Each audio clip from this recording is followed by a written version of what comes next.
Yo, what's up, everyone? I am Cobra Kai Underground, and this is Cobra Straight from the Underground podcast, episode 3.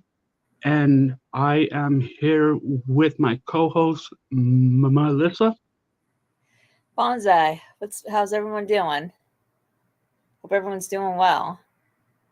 Well, I hope they are doing well. Well, the Cobra Kai fans and all the other fans as well, I hope.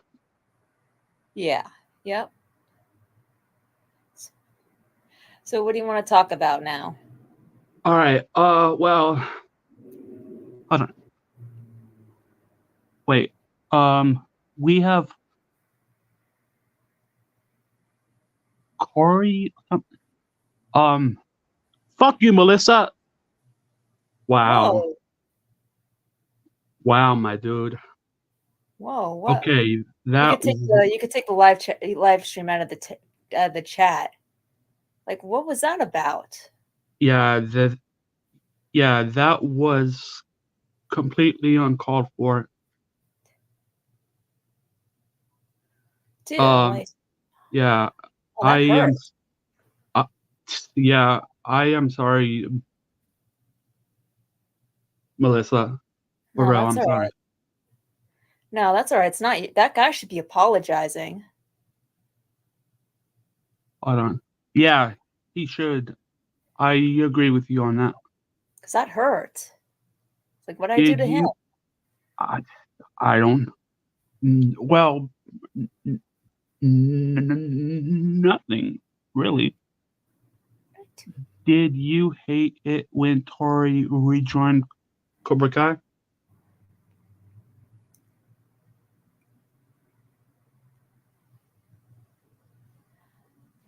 Uh, for me, not really. Melissa, You how know, about you? I was like shocked. I mean, I don't like it, but I wouldn't necessarily say I hated it because I understand why she did it. You Yeah, know, I really do. I get it. Like, I just can't wrap my head around the fact that she's actually teaming up with Kim. yeah, And for this evolution gaming, just so you know, for your information, not that you deserve to know it, but just for information, Silver's like one of my favorite villains of all time. So you don't know anything. yeah. Okay. Um, Melissa. Oh, okay. Okay. We all know you're not the real Ella, so be gone with that. Exactly. I'm, yeah, Mm. okay.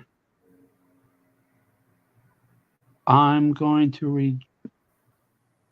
All right. Really, yeah. Give me a break. Yeah. Um, just ignore him. But yeah, I was like shocked. I mean, not shocked, surprised, but and I don't like it. But at the same time, though, I don't necessarily hate it because I understand why she's doing it. Yeah. I hate Kreese for taking advantage of Tori like that because no doubt that's what he's using right now to get that's what he used to get her over to his side. Oh, yeah. I did see that. Now that you mention it, I did see that. Yeah. What like dude, like geez, dude, do you get a life? Exactly. Jake, You want to invite what's Jake up? on here? Yeah. I didn't get it when Tori rejoined Cobra Kai. I didn't think it made sense to me. I mean, it didn't make sense to me at first when I first saw it, but in my heart, I get it. She's trying to honor her mother, you Yeah, know. I mean, exactly. we don't. I don't agree with her choice to do that, but I understand. I mean, I understand, and she's just right now. She's so lost in grief that she's not thinking really Yeah, clearly. yeah. And to She, tell you the truth, she really doesn't yeah, have really any reason to hate. She should hate. She should hate Kreese, but she doesn't necessarily really have any reason to hate Kreese. Um, yeah. I but get it. I don't agree with her choice. I understand why she made it, but I don't agree with it. Yeah, I think me too. Hold on. I'm kind of busy at the moment. Maybe I'll be up in a. Take your time. Take your what up, time. Tim? Jake.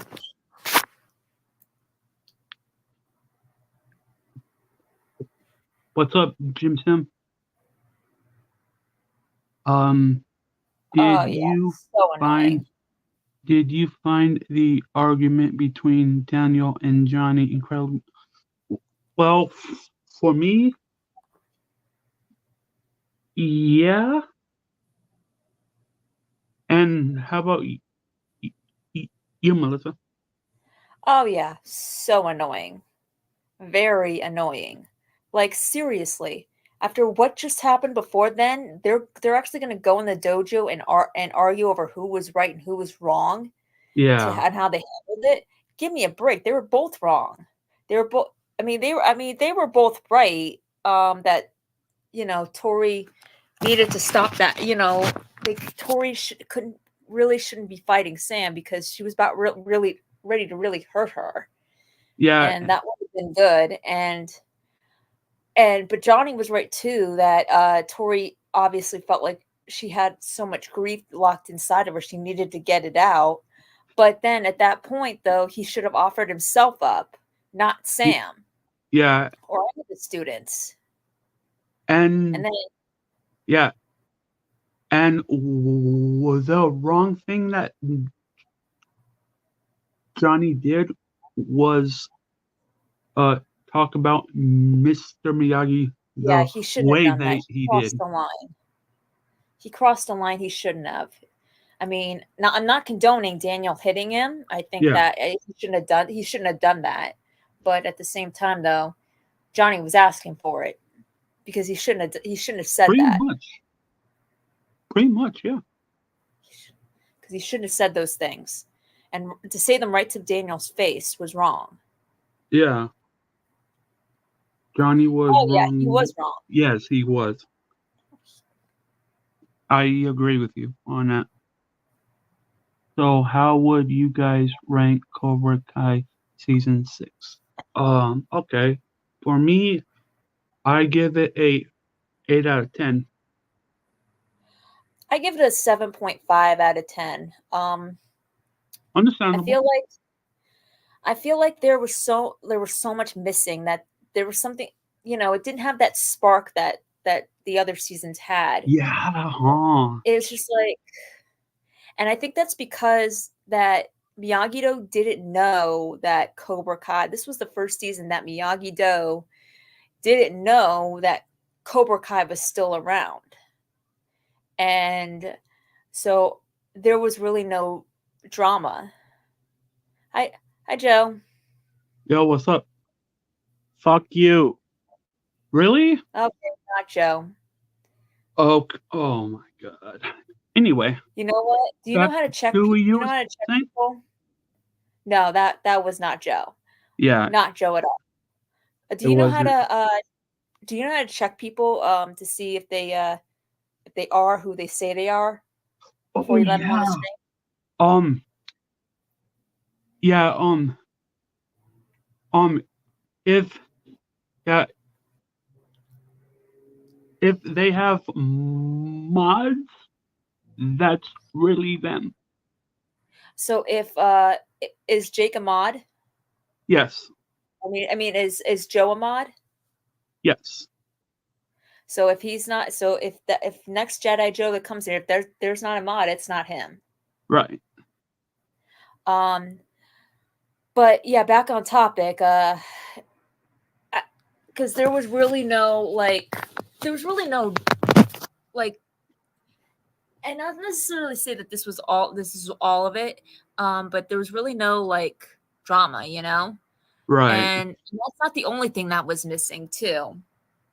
It's, just like the way they fast forward everything, like we missed a lot of stuff that we could have gotten, that we could have saw, and like Chosen going to Okinawa, going back to Okinawa, like they just, all they had was him just at the end of the scene, at the end was just him booking a flight back to Okinawa Oh yeah. on his phone. I was like, come on, he deserves better than that after the role that he played in season 3 and season 5. Come on, man. I At least know. give him a goodbye scene, I mean, Yeah, I feel you on that. yeah, and like the way they just cut to Mike Barnes just joining Miyagi, just joining Green to train the Miyagi Do's, and Yeah. like not even showing Daniel approaching him, I felt like was missing, Yeah. Yeah. And the fact that Yasmin, out of all people, showed up instead of Moon. Well, that makes actually sense because Eli wasn't there and Dimitri was. So, Oh yeah, huh? and the thing of it is too, what I didn't like is how they like just What sort of like did? squeeze things together, I thought it was Yeah, interesting, but at the same time though, it's like I'm like, why is this dude still alive? I know. Yo, that's what everybody keeps uh wondering about, Yeah, and and I get it. I felt like there was something missing that the other seasons had that that part 1 didn't have. You know what I mean? And the Daniel and Johnny going back and forth, it's like back, it's like it felt like watching season 4 all over again. Huh? Yeah, yeah. I know. I know exactly what you mean. Especially at the end of episode 5. I'm just like, come on, get over it. You're on the same side now. You're on the same team now. Keep the past in the past. And I just felt like they added things in there that were just trying to like, that just could have been expanded on, or at least could have waited, like they could have expanded on a lot of things that would have made, Yeah, that in all throughout the parts, not just within 5 episodes. yeah. Like making the show better and the storyline better, right? Yep. Yeah. I Yeah, think that they needed a strong, like, not to say that the storylines that they had weren't good, but I think that they needed to be stronger. And I'm hoping that in part 2 they fix all that. yeah. To get a life, yes. He needs Yeah, one. exactly. Yeah, exactly. We're just ignoring them. I We're just forgot ignoring it. Dimitri, you was going to be funny in this season, but he was annoying. Yeah, he was a bit Really? annoying. He was annoying? I mean, yeah, Well, he y- was. I well, will. yeah, at some points he was. Yeah, especially At with the some Hawk points. especially over the MIT stuff. Yeah. And when he cheap shot Hawk like that. Like, seriously. I was like, Oh, and that's another really, thing that bro? kind of, yeah, I and that's was like, another really, thing bro? that annoyed me. That's another thing that annoyed me. Why wouldn't you have Hawk be going to the like. Why would Hawk not be one of your top picks? He's the All Valley champion. Come on. Yeah, true. I mean, and he's only going because he's runner because Tori, she left. Yeah. I was like, wow, like they could have set up like they could have done so much better job of setting up these characters to where where it made sense where these characters were going, you know? Yeah. But now we're going into part 2 with not even like with most of our strongest fighters, but not all of them because Devon cheated. And Johnny Right. Eagle faking his way to getting what he wanted, that also to making sure that Devon got her spot instead of letting the results fall where they fall. That also annoyed me too. Devon I annoyed me. didn't know Devon cheated. Do you guys hate that? Yeah, I don't hate her character, but I do hate what she did. Yeah, to Kenny? Yeah. Yeah. And I have a feeling that in part 2, Devon is going to confess what she did. Yeah, I think so too. Especially if she gets injured in the Sekai Tekai. But yeah, I mean, I don't hate her character, but I do hate what she did. Like that was not necessary. And she reignited, and if that weren't enough, she reignited the rivalry between Anthony and Kenny because she let Anthony Yeah. get Yeah, blamed for it. like yeah Because Kenny now loved Anthony and Devon just let it happen. yeah now Kevin wait no. Now Devon. now Kenny thinks Anthony did it. Right. Exactly. And we all know how that's going to go. Yeah. So, congratulations, Devon. You won. You in one episode, with one stunt, you cheated and you reignited a rivalry that was just starting to calm down. Yeah. All right. So, I have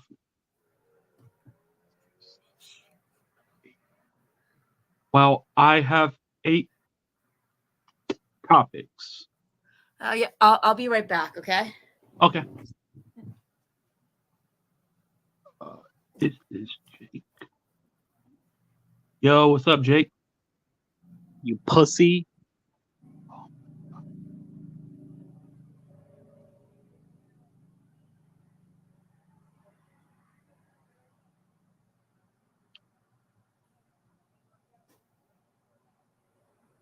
Oh, bro, you're really.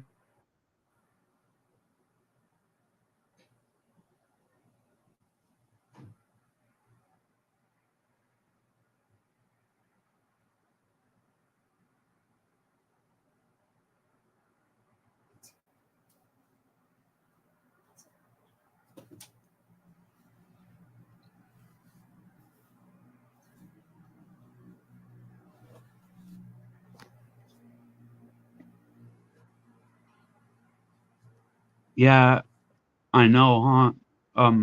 I just, yeah, he has no life at all. Yeah. Exactly.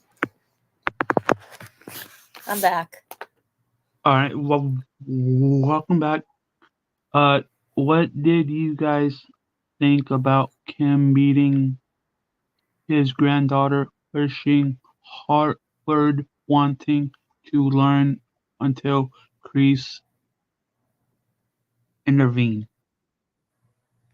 I was I was like very very shocked because it also explains, but at the same time though, it also explains why Kim's own ruthlessness, because how she was treating Tori was basically how her grandfather was treating her, Yeah, and as we saw in that scene, and it, I just I was I was very surprised, but at the same time though not shocked. But yeah, I feel you. um But I mean, like, she didn't deserve that.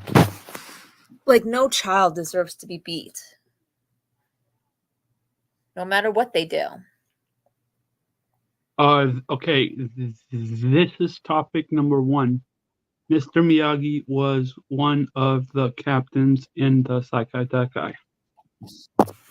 Yes. Because when he was putting Sam's thing on, he recognized that symbol. Then he went to the Miyagi dojo house, right? Yep. And then saw the very same thing that Mr. Miyagi wore in the Seikai Dekai. Yeah. And I saw that. was cool. And that was cool. And if that weren't surprising enough, the bloodstains. Yeah. Yeah, I mean, they were on the inside. So they were on the inside, not on the outside. So I think it was Mr. Miyagi. I think Mr. Miyagi got injured. Yo, what's up, but Chosen? not I think Mr. Miyagi got injured, but he didn't cause like a serious injury. Like, I think he got seriously injured, but I don't think he caused like any serious injuries, and at least not the ones that got put on the blood stain that got the blood stains on the Yo, what's I'm gonna up, fucking Chosen? kill you. Are you serious? What? Is he a mod? No. That's not the real. Yeah. So you gotta check to see if they're mods. If there's not a wrench on that name, they're not, it's not them.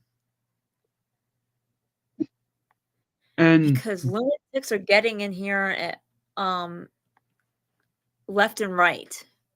So now we got to make sure that there's not a wrench there. If it's not a mod, they're not getting in. right. Oh my God. Sorry about the no, that's all right. thing. It's not your fault. These guys are the ones that should be apologizing. But so yeah, I don't think he caused serious, because the bloodstains are on the inside, not the outside. Oh yeah, the inside of the headband. headband. Yeah. Yep.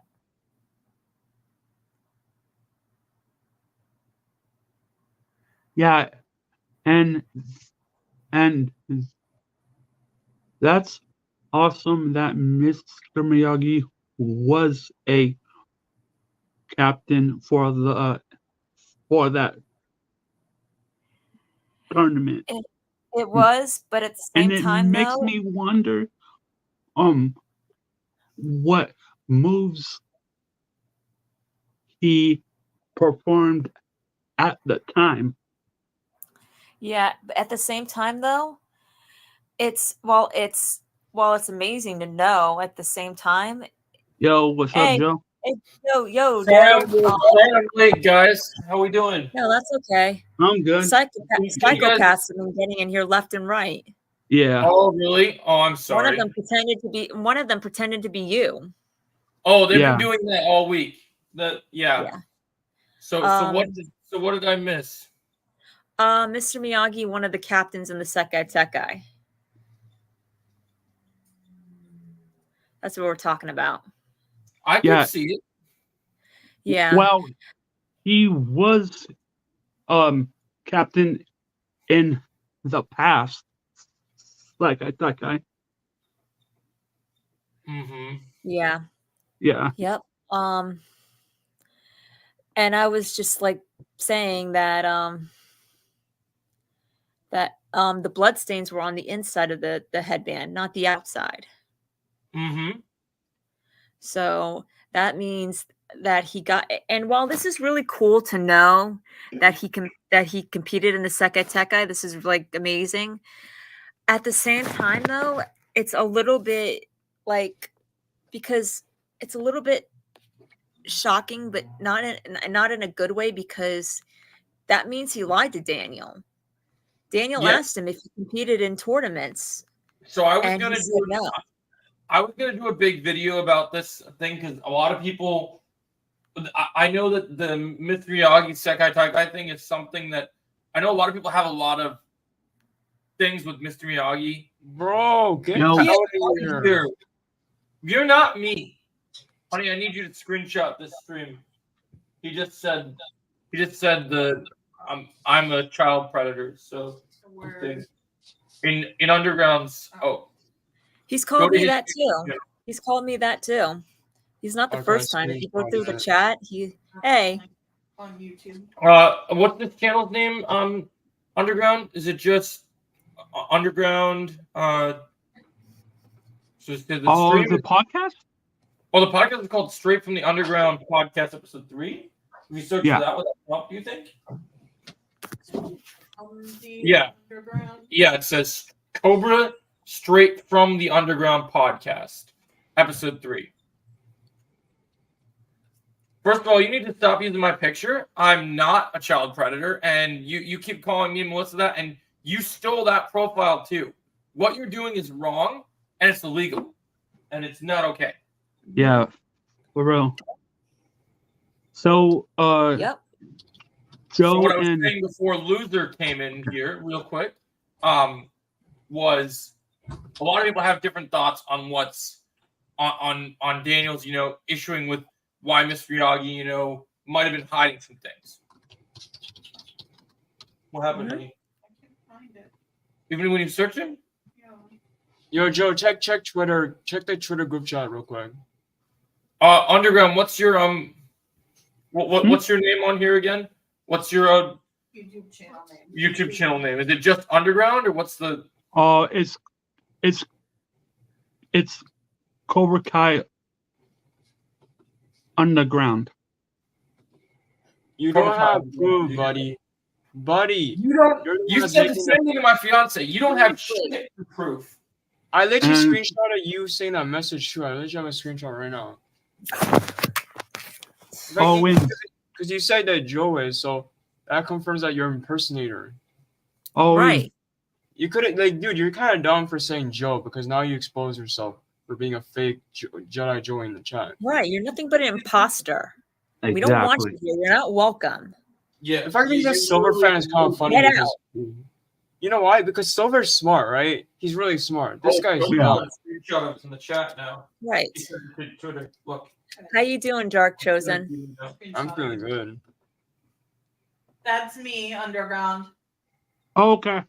All right. I'm gonna do after this live. Okie dokie.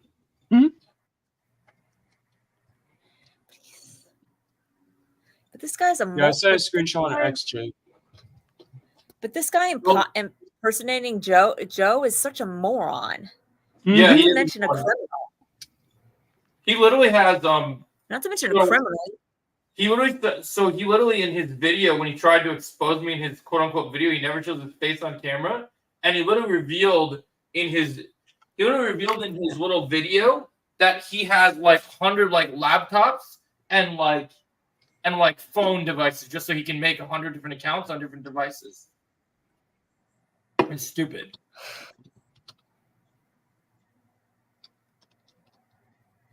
Oh, We're not playing around with you. You're not going to touch our reputation. No, we're not playing around with. We're not going to play around with you either. Go back to your basement. I mean, the fact that you Yeah, literally yeah, imagine thanks for the that. screenshot, by the way. I got that on screenshot. Thank you very much. yeah, we yeah. got a screenshot of that too. Thank you, Chosen. I was trying to, but it's Mm-hmm. like Oh, I banned him. You're crazy. Like I'm sure he's gonna come back under another account, but that guy's Yeah. crazy. He's What nuts. he just said, that's all the proof I need. What you just said is now you're done, bro. I Yeah, have. because I literally screenshotted, dude. You're done for it. Oh, Justin, what did you think of the topic? Wait, Oh what? yeah, what were you Oh yeah, saying Mr. before? Miyagi. Are you talking about Mr. Yeah, Miyagi? He's one of the captains. Before the Yeah. nonsense came in, I was about to continue right before he Oh, came in. yeah, before that Yeah. psycho So- interrupted you. Yeah. So Go for ahead, the Joe. psycho, so for the psycho that came in, I was talking about, so different people have different takes and different looks on like how Miyagi is viewed as a person, right? Right. Yeah. And look, now I don't want to debate, like, Daniel, I know Mr. Miyagi meant a great deal to Daniel. And so it's Yeah. normal for him to have a response that Mr. Miyagi wasn't who he thought. But Mm-hmm. at the same time, with a show like this with so many relatable characters, I am relieved. Well, and keep in mind, we do not know the whole story yet why these things happen, but I am relieved about the fact that Mr. Miyagi isn't some most perfect person out there. That's my problem. Joe, can I just mention something about that? Yeah, that's go my ahead, problem with some people. Thank you for the screenshot, dude. Let me screenshot that. Okay, anyways, I was gonna say, what was I gonna say? Oh yeah, I was gonna say, Joe. What was I gonna say before I got interrupted? Mr. Miyagi. Yes. Yeah. So, I seen people react to that episode. I think it was episode 3, right? Yeah. You guys need to stop acting like Mr. Miyagi is some perfect angel. You guys Yeah. really need to stop acting because you guys. People are saying, "Oh, they ruined Mr. Miyagi's character." Like, Yeah. how did they ruin his character? Really, Jake? Yeah, that's the thing they don't understand. Okay, so everyone wants. I mean, I think that they just. Go Yeah. ahead, Melissa. The floor is yours. Go ahead. Good. Yeah.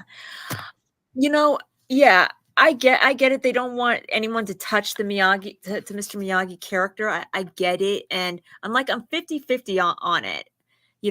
Part of me feels like they should just leave Miyagi be alone. But at the same time, though, I'm also kind of curious, because I think that whatever they're going to do, it's going to elevate Mr. Miyagi. It's going to make him because right now we just see him as this perfect mentor, this perfect wise mentor that we wish we could have had. And it's like Mr. Miyagi's was so perfect, he was untouchable. But if they go through with this, they show that he's human, that he's as human as we are. It could wind up being an elevation rather than de-escalation, Yeah. And that's So, well said. Because that's how I feel. That's good. That's well said, because I honestly feel not only will this elevate his character, because they only started revealing the stuff in part 1 about it, I think that the more we learn, the more it's going to further elevate it. And the fact that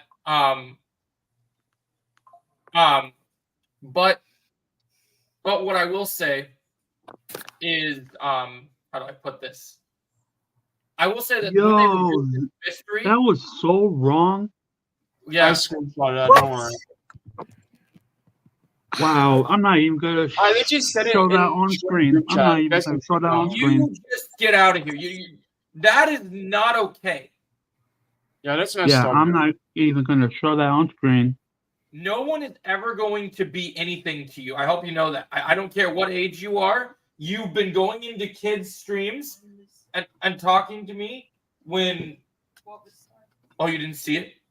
Oh, on my account, Ella is a 500-pound girl who doesn't exercise. Maybe Joe is feeding her that y'all predators. That doesn't make any sense, though. That really doesn't make sense, actually. Hold on, that Shut doesn't up. make sense. You don't, I'm you not don't, gonna. dare, you don't have any right to talk, Jetta. Not you guys. I'm talking to this guy who said anything about. He said what he said about Ella. You have no right to talk. Can I just say Yeah, man, something real quick? you I are- want to say one thing real quick about this guy. Dude, you don't have the real silver on Instagram right now. I can message him what you're saying right now. The real silver.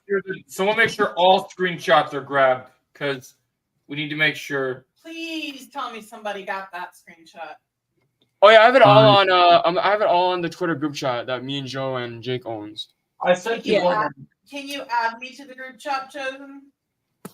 Oh, what's your Twitter? It is. Hang on. Oh, don't worry. I screenshotted that too. It's Good. 69 cups of ramen. I love that title. Okay, hold on. I'll add you right now. This guy's ridiculous. I can't exactly get a screenshot because I got a new phone, so I'm learning how it sort of works. I can't exactly do a screenshot yet, but I'm glad you guys are doing it. Yeah, as long as we get all the information that we need, because it's like there's things like, like YouTube. Obviously, they see reports and they do some things, but this guy is relentless, and no matter what anyone does, no reports seem to be properly getting submitted. People aren't looking into this, but this guy isn't just targeting me, isn't just targeting you guys. I've seen him in strike streams. I've seen him. He's bullying the cast too. Like there's the cast interviews. Yeah, he really where him and is. Alex Chambers are both bullying him, bullying the cast multiple times. He's such a excuse my language, but he's such a jackass. Yep. Exactly. Yeah, They're exactly. scum. They are scum. Like they are literally, like you guys are the lowest of the low, the most scum people that, not to get political, but even looking at like the worst presidents, I'd rather have a conversation with one of the worst presidents than have a conversation with you lowlifes. Even lowlifes and scumbags are higher than guys like him. Yep. Mm-hmm. I agree. It's like what you're doing, you're not going to accomplish what you're doing. And first of all, what you're doing is so wrong that you should be ashamed of yourself. You're not mature enough or grown enough to understand what it's like to be humble. The fact that you can say you were ever even a fan of this show shows that you don't understand the show, because you're literally an insult. You're an insult to everything. You're an insult to everyone's memory. To like, it's just so frustrating to me that you like. I've dealt with trolls before. I've dealt with haters before, and that's all fine and dandy. Stop using that other person's account too. Exactly. He won't change. All right. It'd be one thing if you would just grow up and do something differently, but I really hope, and I mean this in the most sincere thing, I will not rest until you're in a mental installation, like institution. Like you need to be in a mental institution instantly, because and you need to be, and I hope, like, I don't know where they are, I don't know what town you live in or what state. I can probably check your IP address just like you. You're not the only one that can check IP addresses, buddy. And I'm sure you probably are going to back them up over and over again. But once I put together all this proof, I'm just telling you that you're going to get what's coming to you. This has gone. First, you were just a bully, and we could just ban you and deal with your nonsense. But you're going into little kids' streams, pretending to hit on people as me, when I do not ever interact with kids. If you look at my YouTube channel, my entire banner says I do not interact with kids. This channel is not for kids. It started out not being for kids from the beginning, and it will stay that way from the end. Exactly. Yeah, and I work so hard for you to try and my reputation. And just like Johnny Lawrence, I'm not backing down without a fight. You're going beyond harassment here. I mean, YouTube might be doing some things, but it's not enough. So you are going to get. Look, I mean, you've literally threatened me with gang violence. You've literally brought everything into this situation that you've now. This is not just a cyberbullying situation. You are a criminal, and you are going to get caught. And he's not only that, he's threatened all of us. Mm-hmm. Yeah, all of us. Called us names on here. Yep. It's not right. Even disrespectful ones at that. Right. We're trying to talk about a show we love.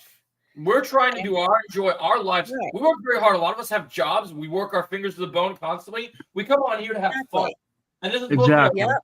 And you come in here trying to disrespect us constantly. You don't even know us. You never watched a single video of mine. And your comments about editing is just wrong. Because, bro, I have shown my face on over 100 different videos. You haven't shown yourself once. You have no real subscribers. And you never will. Because everyone's going to watch these streams and go, why would I subscribe to this guy? He's a jerk to everyone. There's no point. So exactly. Okay, so are we all done with this? Yeah, until he comes back. I just had to get that off my chest because he was topic or change. But so back to the topic that we were talking about before. So what were you saying about what I said about how 50-50 I am on it? Yeah, you said you were 50-50. So I see that mentality. Stop coming back here. Why are you? Here's the thing. You're at this point. Don't even come back. I have screenshots. Don't even come back. And I'm sorry if I was off for a bit. I was texting Terry Silver, the real one that actually knows us. So yeah, sorry about that. Don't worry, Terry Silver's gonna show him pain. Don't worry. That's true, Ella. No, so it's I see the 50-50 side of it, Melissa. I do think this, even though they're bringing this in the final season, even though we have 10 episodes remain, I don't think they're gonna finish this story this season. I think that this story. I think that, and people might get mad about this because they might have done this just for a point of having a story to tell for their spinoff.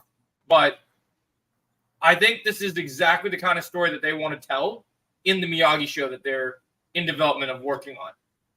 Yeah, I think so too. I mean, I don't think that they'll finish it. I don't think they'll finish it, but I do think that it'll be like I think they'll probably it'll probably seem like they'll give it a good ending, but at the same time though, we'll still have to feel like there's a little bit more than what they're letting on. I think they might focus on certain aspects of it, like different closure, but then they won't fully develop all of it. Right. That's what I mean. I think one thing that's going to happen. I think that in part 2, even during the tournament, we might get flashbacks because I think we might see. I think the stuff with the Sekka Taika, I know some people don't like this because they feel like it feels like too close to home, but it seems like Mr. Miyagi, even before helping Daniel, seeing Daniel's situation, it seems like that he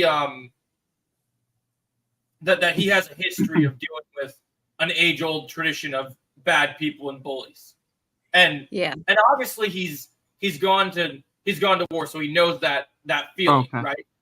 But my whole thing is, and we've talked about this a couple times, but I'm curious about where you stand on this, Melissa. I've seen some people say that they brings it too close to home and it makes the universe feel small. But I think it's a little. I think it personally. I think it makes the world feel bigger in a sense that you know how dangerous and that it started with. Tyrell's not here right now, but he has a script for me to work on for a video tonight. About him. And in my Master Kim video, I'm going to mention this. I think it makes it so, because look, since he's not here right now, we can talk about this. I know Karate and you, we've always talked about how great of a villain Silver is and how much of a purpose Silver has, right? But I really do believe in the course of these next 2 parts, especially as they introduced him in part 1, that even with his age, the overarching villain of everything here, it all comes back to Master Kim. Mm-hmm. And definitely. And how cool would it be? And now he's back. Oh, I saw him. I'm ignoring him now. Let's just not. Yeah. Let's all ignore him, no matter what he says in the chat. Just take screenshots. Ignore him. If we don't react to it, then he can't do anything. So let's just keep doing what we're doing. Ignore, because some big streamers, when they're streaming, they only read the parts of the chat when they're busy playing a game. They focus on it later. They do. So as I was saying, that was I think it makes it so much sweeter if just like. So I know that they're 2 different franchises, and I know Watch Party said something recently. Can I talk about something to you guys that really bothers me? And I'm not targeting any content creators, but there is one issue I've seen that has been really making me upset lately. So I know not everyone loves part 1, right? Good. But it blows my mind that people are mad at the Kreese cave scene because they said it feels too similar to Empire Strikes Back. But they have to understand that the notion of going into a cave and confronting your demons, that didn't originate from Star Wars. Just because it looks similar, that story idea has existed in many other mediums before. Like, it bothers me that they just instantly go, oh, it's like Dagobah, it's like Star Wars. Here's my problem with the cave scene, Joe. It's not that.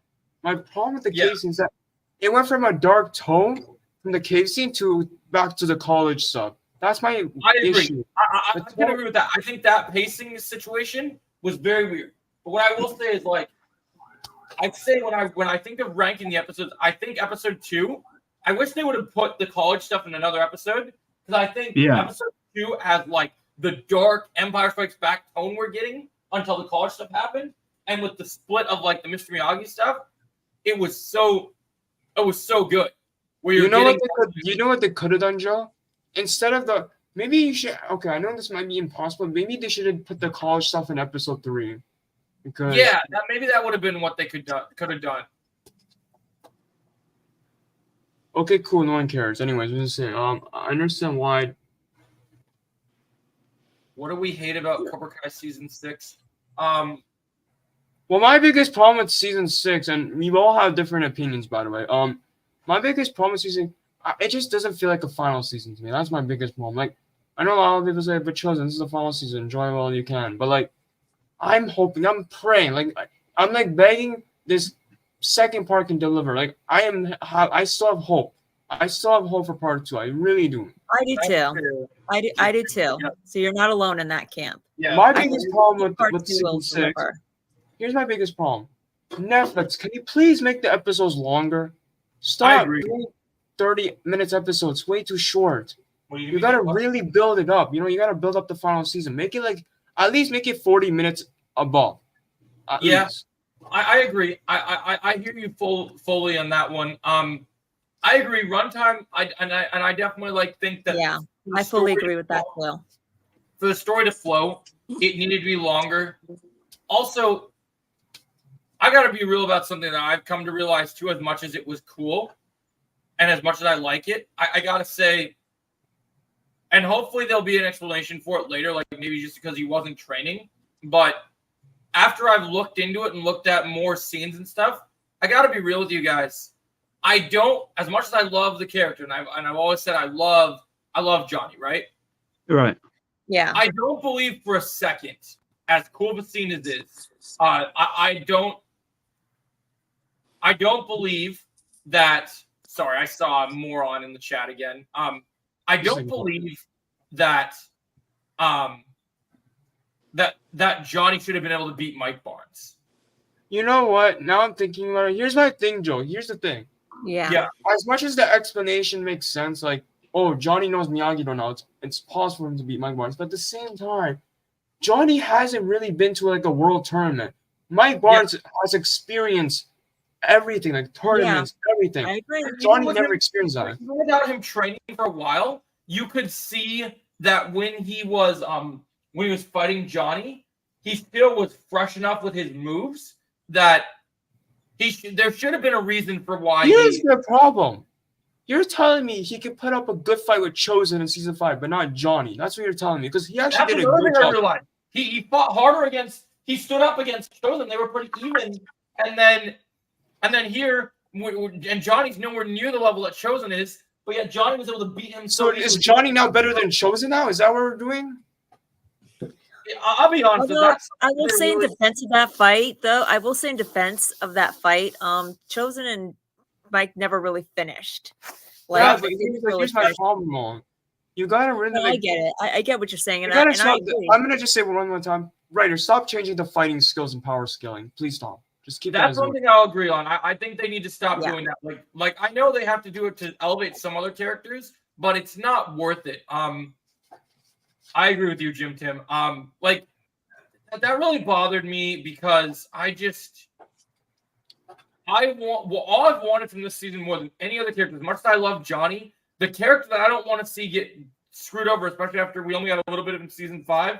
I'll be honest with you, even though he dominated that one episode he was in, I really hope that that's not all we see of Mike Barnes this season. You know what, Joe? I don't think it is. Yeah. You know why? We don't get a real fight with Mike Barnes this season, like a real fight where he's top tier skills. Like if I like people talk about rematches. If we don't see a real Mike 1-on-1 versus Silver, I'm gonna be really upset. Hey, Joe. Here's the thing, though. You know what fight I could see? And this might be a shocker to you, Joe. This might be a shocker, okay? It's not going to be Silver. Whoever thinks it's Silver, it's not you. I can actually see Mike Barnes. Okay, this might be a hot take, okay? Because maybe Daniel and Johnny might believe Kreese for being good now. But Yeah. I can actually see Mike Barnes fighting Kreese. I can see him fight Kreese. Yeah. But it just doesn't seem like, no disrespect to Martin, but Yeah, I don't think Daniel and Johnny will ever believe that Kreese is a good guy. Well, I mean, here's my problem. Here's my thing with that, though. And I talked to Joe yesterday. I think I told you guys. They're gonna believe him because there's a photo. I don't know if you guys remember. I sent you that photo of it didn't Kreese. bother me, Emmett. I think it made sense. What? There's a photo of Kreese. Get out of here, Cobra Kai fan. You said, oh, Joe is cooked and stuff in that comment. Get out of here. Was Cobra Kai Is he the same? Yes, he's the same guy. Because Joe, you remember Gaming Boy in 19? He made that community post. This guy said you were cooked and you're exposed and you're done for. This guy right here. Oh, okay. I got you, bro. You think I'm dumb? But what were you saying? Yeah, you brought Jim's. Oh yeah, okay. I was gonna say, I actually think part 2 now. I know you're gonna say, oh, they're not gonna believe it, but I actually think Silver and Kreese will fight in episode 10. I think that's their first fight, episode 10. Because I think they might. Here's my thing. I think there'll be 2 fights with them. One in episode 10, one in the series finale. Now for episode 10, Silver will obviously beat him. He'll beat him up for a bit, and then by the end of the episode, Daniel comes back, Johnny comes back to the Miyagi dojo. They're happy, but then they see Kreese like beating up and bloodying up, and Daniel's like, "What the heck happened? Why are you here?" And then all Kreese says before the episode ends, "Silver," and then that's how the episode ends. Yeah, I mean, you might tell me because we did. It's not a bad idea. You said something about like a photo or something. Yeah, there was a photo of Martin Cole behind the scene, and the dude looks roughed up, like he got beaten up. Like I could tell the dude got beaten up. Like Silver definitely beaten up. I mean, here's the thing: Silver wants revenge on him. Out of all the people, he wants revenge on Kreese the most. Like, yeah, he wants revenge on Daniel, but he wants revenge on Kreese the most. Like, yeah, and I was gonna do a part 2 to my Silver video I did because something I realized that's really gonna be different is like, if you really want to know something wild that I thought about that's kind of crazy recently.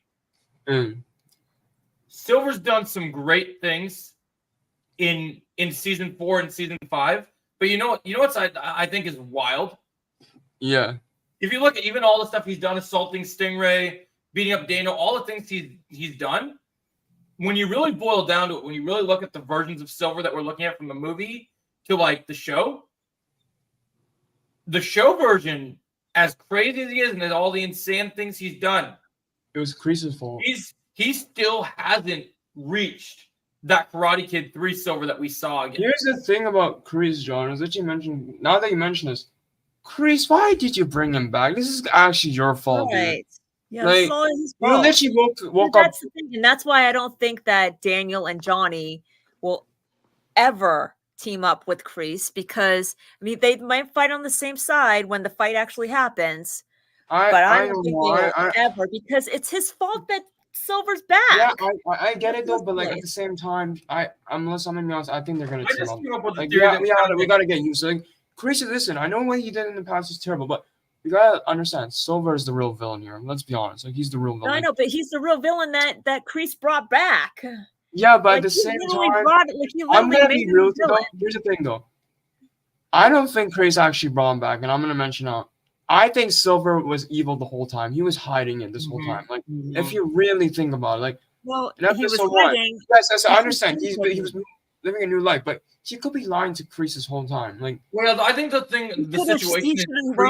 He should have stayed hidden, because he wouldn't have come out of hiding if Kreese hadn't gone to go get him. Well, maybe that's what Silver wanted. Maybe he wanted to go there to see what Kreese is doing. What is he up to? You know.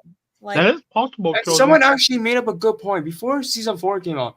They were watching the trailer and they said, "Hey guys, this trailer is giving me the vibe that Silver is gonna turn on Kreese. The vibe that I'm getting, like that was what they said before season 4. I'm like, And you know what?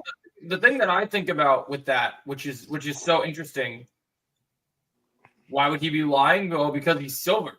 He's Silver. Silver has lied so many times. You guys are forgetting that he's lied so many times. Yeah, he has. The thing of it is too, if you look how season 4 kind of like played out, like he basically ghosted Cheyenne after and all the PTSD flashbacks, and after Kreese kind of like showed up back in his life, like even after Kreese left, like he's literally having PTSD flashbacks of when his waiter or whoever was pouring the salt on his food or something, like of Vietnam and all of that. So it's like like I said, however they do it.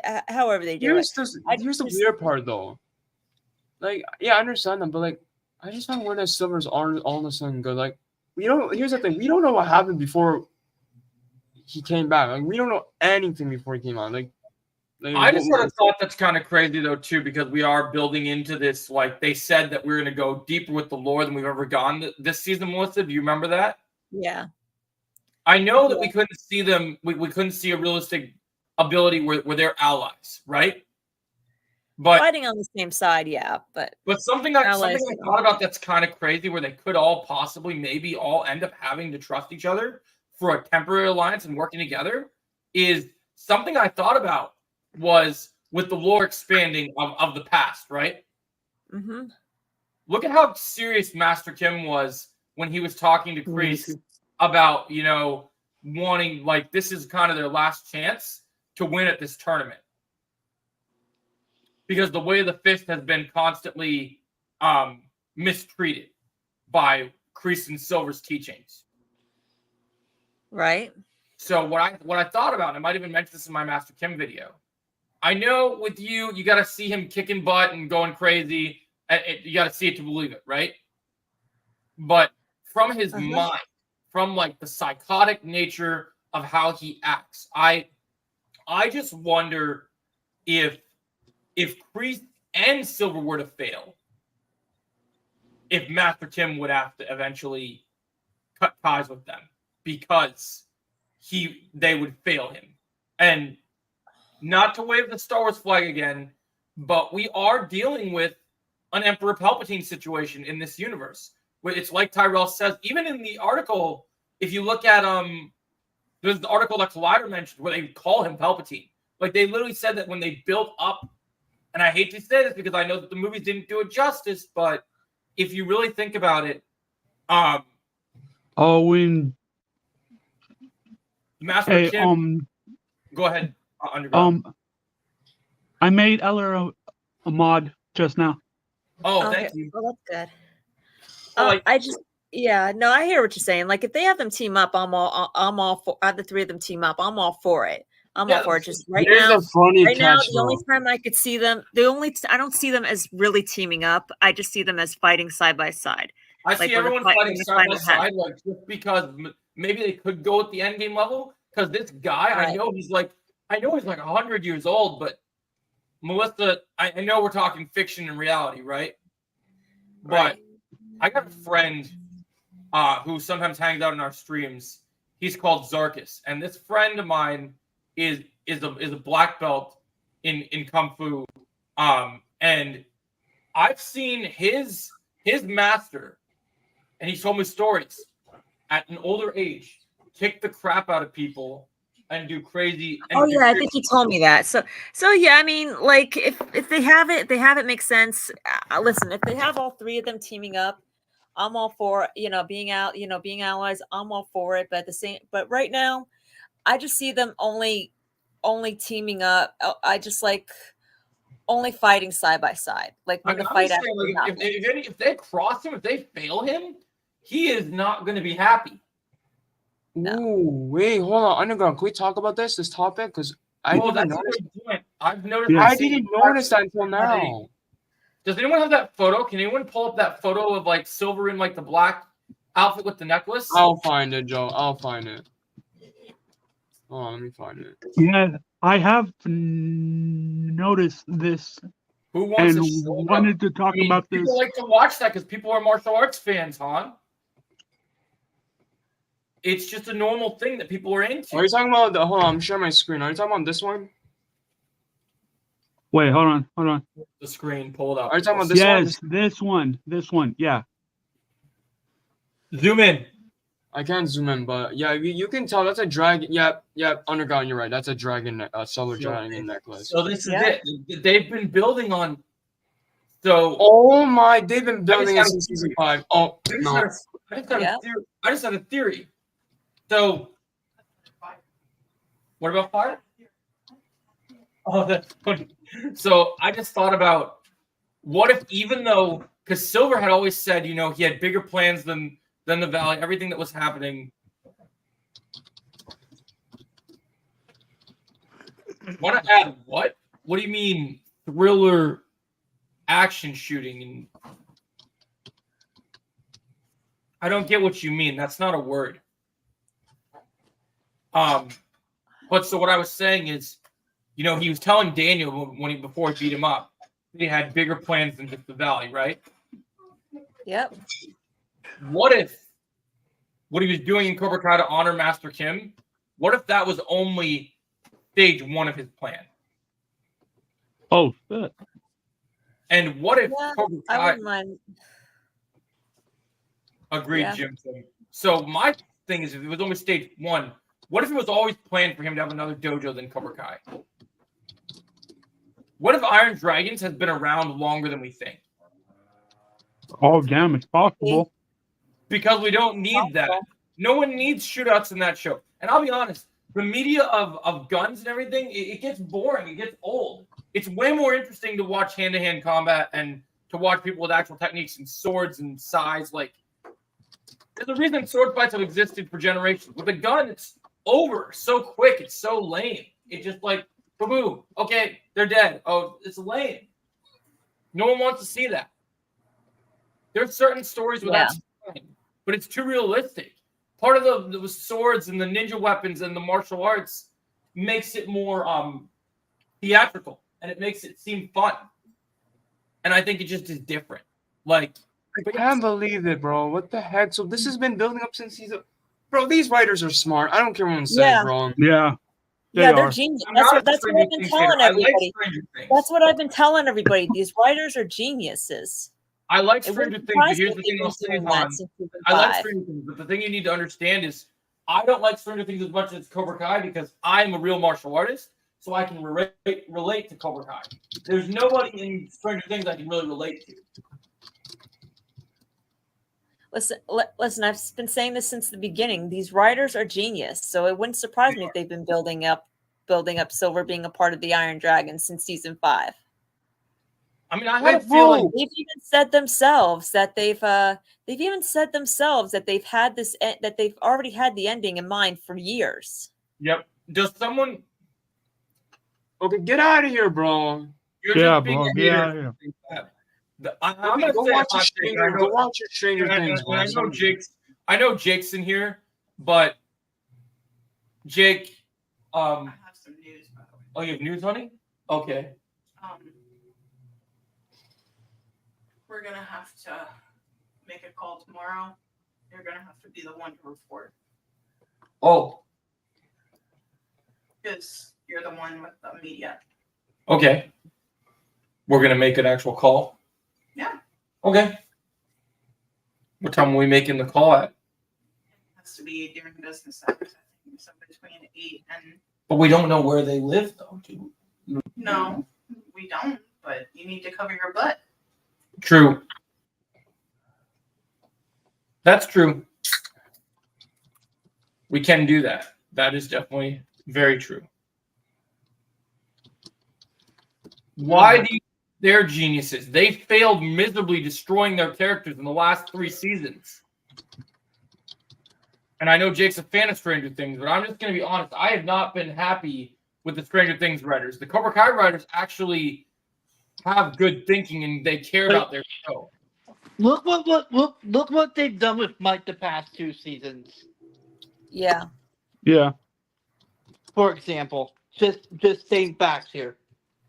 So Jake, you've heard our opinions. What do you think? Yeah, about this topic right here. Focus on the podcast. It's pretty cool. Because I want to play creative. Okay. Oh, I want to play Zoobill with you. Wait, what happened? So I'm done. No. Yeah. They Oh, and I have will just on. They have. Look how Mike's been in season 3 and season 4. Are you kidding me? If you don't think they You mean destroyed the season- characters, you mean then you're season not 5. watching the show correctly. Right? We're talking about Stranger Things, and this guy's simping for Stranger Things. Yep. On to the next topic. Yeah. Yeah. Yeah, sure. To what we were talking about. All right, I'm gonna stop sharing them. All right. I'm Here's sorry. I still can't get over that. I'm sorry, guys. What? yeah. The whole thing of them building it up. since- yeah. That honestly doesn't surprise me. Like I was like, wait, no, because I was like, why is he always wearing this necklace? Like, there has to be a reason. It's like Yeah, that honestly doesn't surprise. Everything that the writers do, they have a reason for. Yeah. Now good it all reason. makes sense. Well, here's the thing, Han. We still have 10 episodes left. I think the finale could potentially get that movie length runtime. If they wanted to do it, these creators have the power to get that stuff happening. And here's the thing that you're not understanding, hold on. Stranger Things has so many storylines and characters and that on all that stuff. That's why it's pretty long. Yep. I'm gonna say Robbie Underground for this question. I'm gonna say Robbie. Yeah, Robbie has. I'm going Robbie on this one as well. Honestly, I would say both because it depends on the season, you know? That's It fair. really does. I Yeah. think Miguel's best art. I think in terms of Miguel's art, I think we've seen most of it. Probably, I would say season 3 and season 5, most of it. I mean, for me, like seasons 1 and 3 and 5 were Miguel's best and Miguel's best seasons. Seasons 3, 4, and 5 for Robbie as well. Were also Robbie's best seasons. So really I would disagree with season 5 because we didn't really see him in season 5 that much in terms of big arc. I would agree with season 3 and 4 though. Those are his peak seasons. That's for sure. Yeah, well, I mean, we did see a lot of him, like his mentorship. I just love. No, here's my thing with Robbie. I love the idea of him being Cobra Kai. That whole like thing was my only issue is we didn't really see that much of Dark Robbie in season 4. That's my only issue. Well, I think it kind of like showed that even though he wasn't really like changing on the inside, like Yeah, I understand that, but here's my problem with that, Melissa. They've been at the end of at the end of season 3, when he joined Cobra Kai, I thought, oh, Robbie's gonna go full on Dark Vader mode, dark side. But no, they mislead us, and he wasn't that evil. No, that's why I didn't like season 4 that much. There's so many problems. But Robbie's character, it was meant to show that he kind of dipped his toes in it and didn't go full in because he's a better. I understand, Joe. I just wish we got it. You know, I want to see Dark Robbie because it would be a cool new thing for Robbie because we're I not think used we're to gonna seeing get that. I think we're gonna get that in part 2. I think we will get that. I want to see that. You know that Robbie that beat up Kenny in the season 4 Valley. I want that one. I think we're gonna get that in part 2. Well, you guys want to know something crazy I've been thinking about and mentioning in my that I was gonna allude to in my Robbie versus Quan video, but I didn't, so I might save it for a different video. Right. I think, and I know that we kind of had our debate about what style is used for the tournament, right? Mm-hmm. But I think the only way that Robbie beats Quan, even though Robbie is great as unfocused with all the training he has with Miyagi-Do and all the other dojos he trained in, I think the only way that Robbie beats an opponent like Quan is by going back to his striking first teachings. Like, I think a combination of what Eagle Fang was to what he learned in Cobra Kai, that's the way he wins. Because the way that he wins is by harnessing that dark side. Because I think so too. I agree, Joe. Because I think that in part 2, you're going to get that season 2 Miguel, that even further season 3, season 4 Robbie, then you're gonna get that full on. I don't care what anyone says. I'm gonna do a video about why I'm upset with like. I know a lot of people praise Robbie and Miguel. I'll be honest with you guys. One thing that's really bothered me is because of my connection to him. I've always loved Eli since the beginning of the show, and it hurts. Me Eli's a great character. It hurts me so much to see Eli being done dirty so bad that he does not need to win a trophy. He does not need to win the second title. I don't care what anyone says, but I need Dark Hawk to happen in part 2.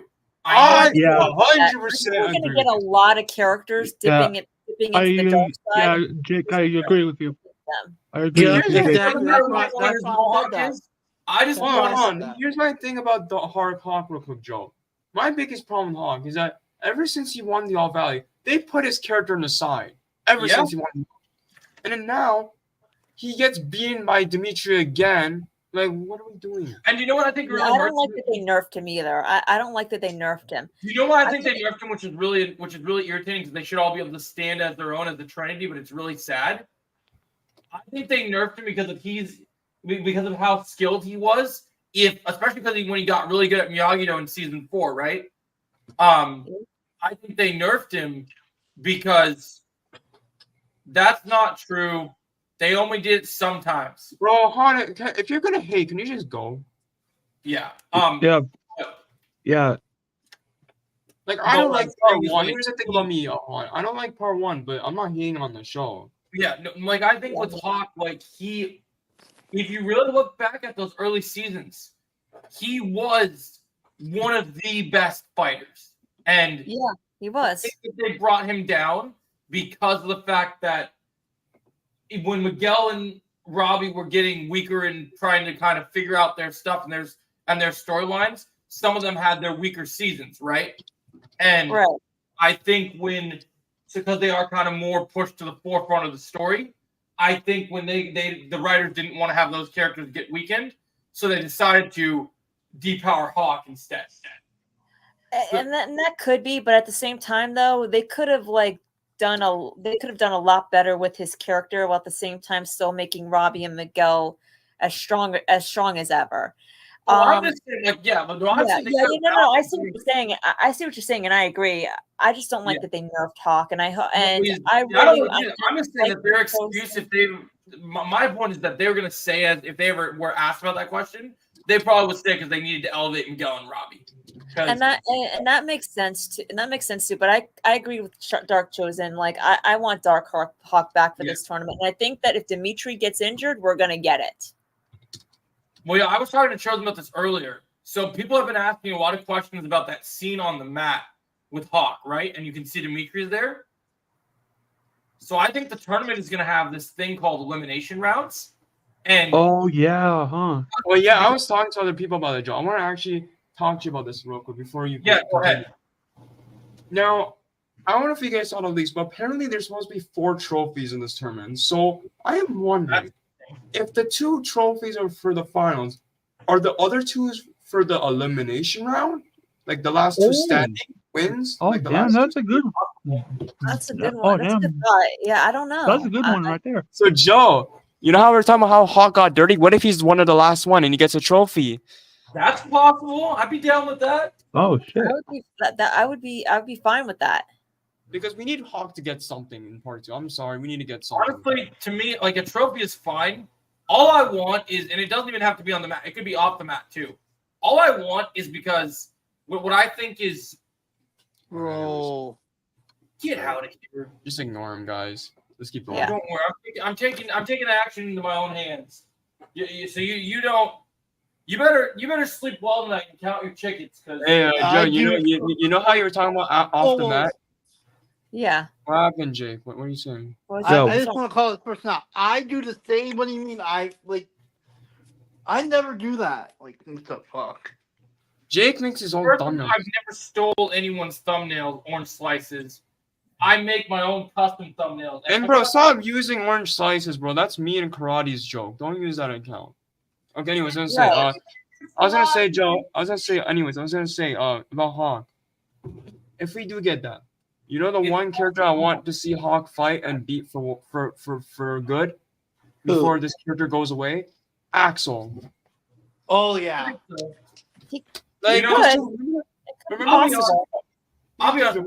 We get Dark Hawk. I know everyone's built up for like semifinals and stuff, but because he's gonna have so many fights and there's gonna be so much portions of this tournament, even though he's a captain, I really hope because of how good he was in the little limited screen time we saw in part 1. Can you just imagine, especially with both actors, we talk about how good of an athlete like Tanner is, right? Can you imagine a fight between Brandon and Jacob? Like, can you just imagine, like, full-on Dark Hawk, full-on, like, Heartless Quan, whether it's on the mat, off the mat, in a hotel fight, whatever it is? Like, oh my God. It would be Yeah. insane. It would be insane. insane. Yeah. That would be At crazy. that level, just imagine he's like, instead of a heart, he kicks straight to your ribs. And then Hawk is just like, oh, you would kick my ribs? Oh, it's on. I'm going to beat the crap out of you now, boy. Oh, man. wow, Michael Jackson's in here? Wow, really? Really? No, that's not Michael Jackson, bro. That's not Michael Jackson. Yeah, I know. But damn. You need to stop talking about my fiance's weight. No, I don't view you that way. Oh, and by the way, I am screenshotting everything. You're screenshotting everything. Good. Yeah. Yeah, I'm Just so you dealing know. with what did Max? They need to go back and edit the first They 5. can't do that though. It's too late. Yeah, it's too late. They just gotta make. They can't go back and edit. Wait. Hold on. Underground. Pull up Max Kelly's comment real quick again. I know. Isn't this guy the same guy who wants Dutch and all those characters to come back? Probably. Yeah. Yeah, it Jerry. is. He wants Jerry to come back. Like, bro, barely But, on his screen. But yeah, it's too late for them to go back and edit anything. Part That is 2, true. part 3, all of it. Actually, no, it's not too late for that because they're still editing part 2 and 3, so it's not We really just too need late. to look at what we're Aren't they getting in the done? future. Aren't they all done? Because it's coming out and No, because- John Harvard's confirmed he's still editing the other 2 parts. Oh, and Jake, Yeah. what's your opinion on this topic? Robbie, Yeah, not even close. Yeah. Not even close.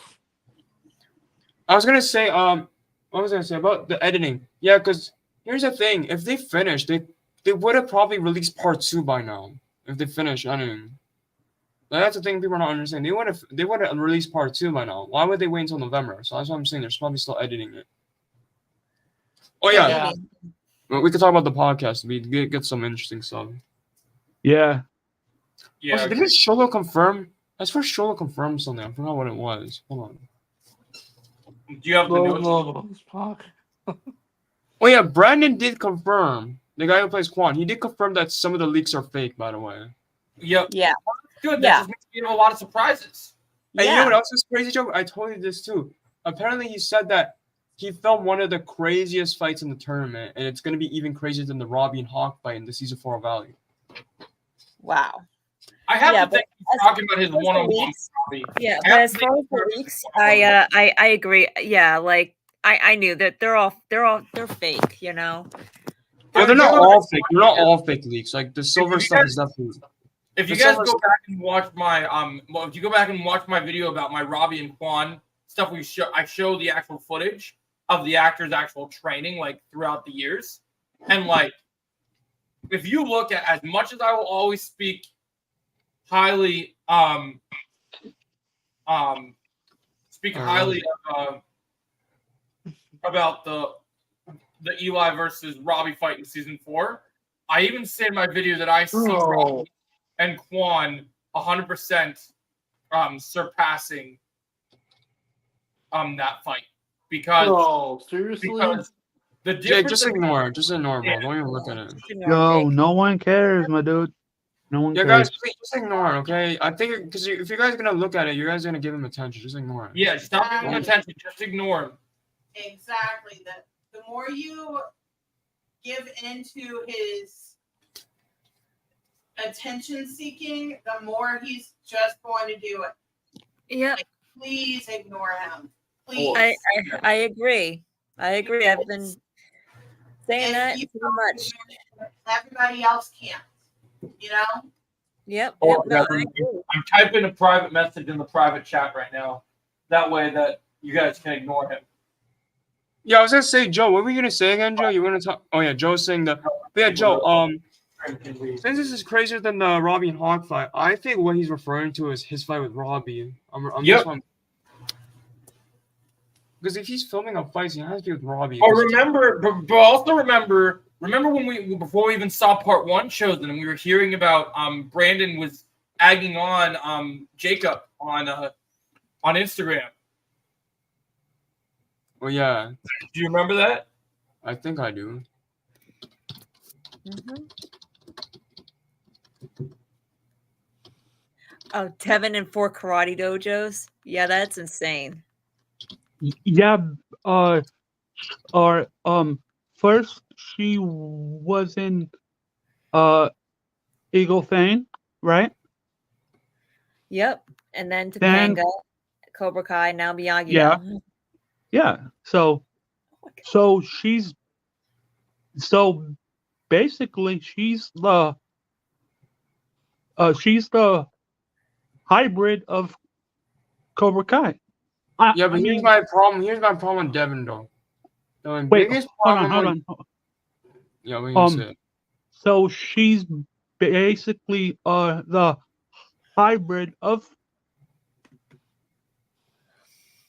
karate. Mm-hmm. I get it, but like, here's my problem with this though. Even though she's that doesn't give her the right for her to cheat and make right. Oh no, we talked about that. Cobra Kai Underground and I talked about that. Listen, I don't hate her. My thoughts on it. I want to give my thoughts because I didn't really give my thoughts. I understand Devon wants to get in the second attack guy, but Devon, do you not understand? This is a world tournament. This is not the All Valley. You're acting like this is like the All Valley. This is not the All Valley. Mike Martin's even explain it. You're gonna get hurt. I guarantee you. How much I'm betting you? Okay, hold on. How much I'm betting you? The first person to get injured is Devon from our dojo. Oh, you'd win that bet. You'd win that bet. I'm not even gonna bet against you because I agree. I mean, if she even stands up against what's her name, Zara? I think those two are gonna fight. Crush her so badly. Yeah, Zara's gonna destroy her. Yeah, no, I agree. Listen, I don't hate her character, but I do hate what she did. Did you guys see my private? And congratulations!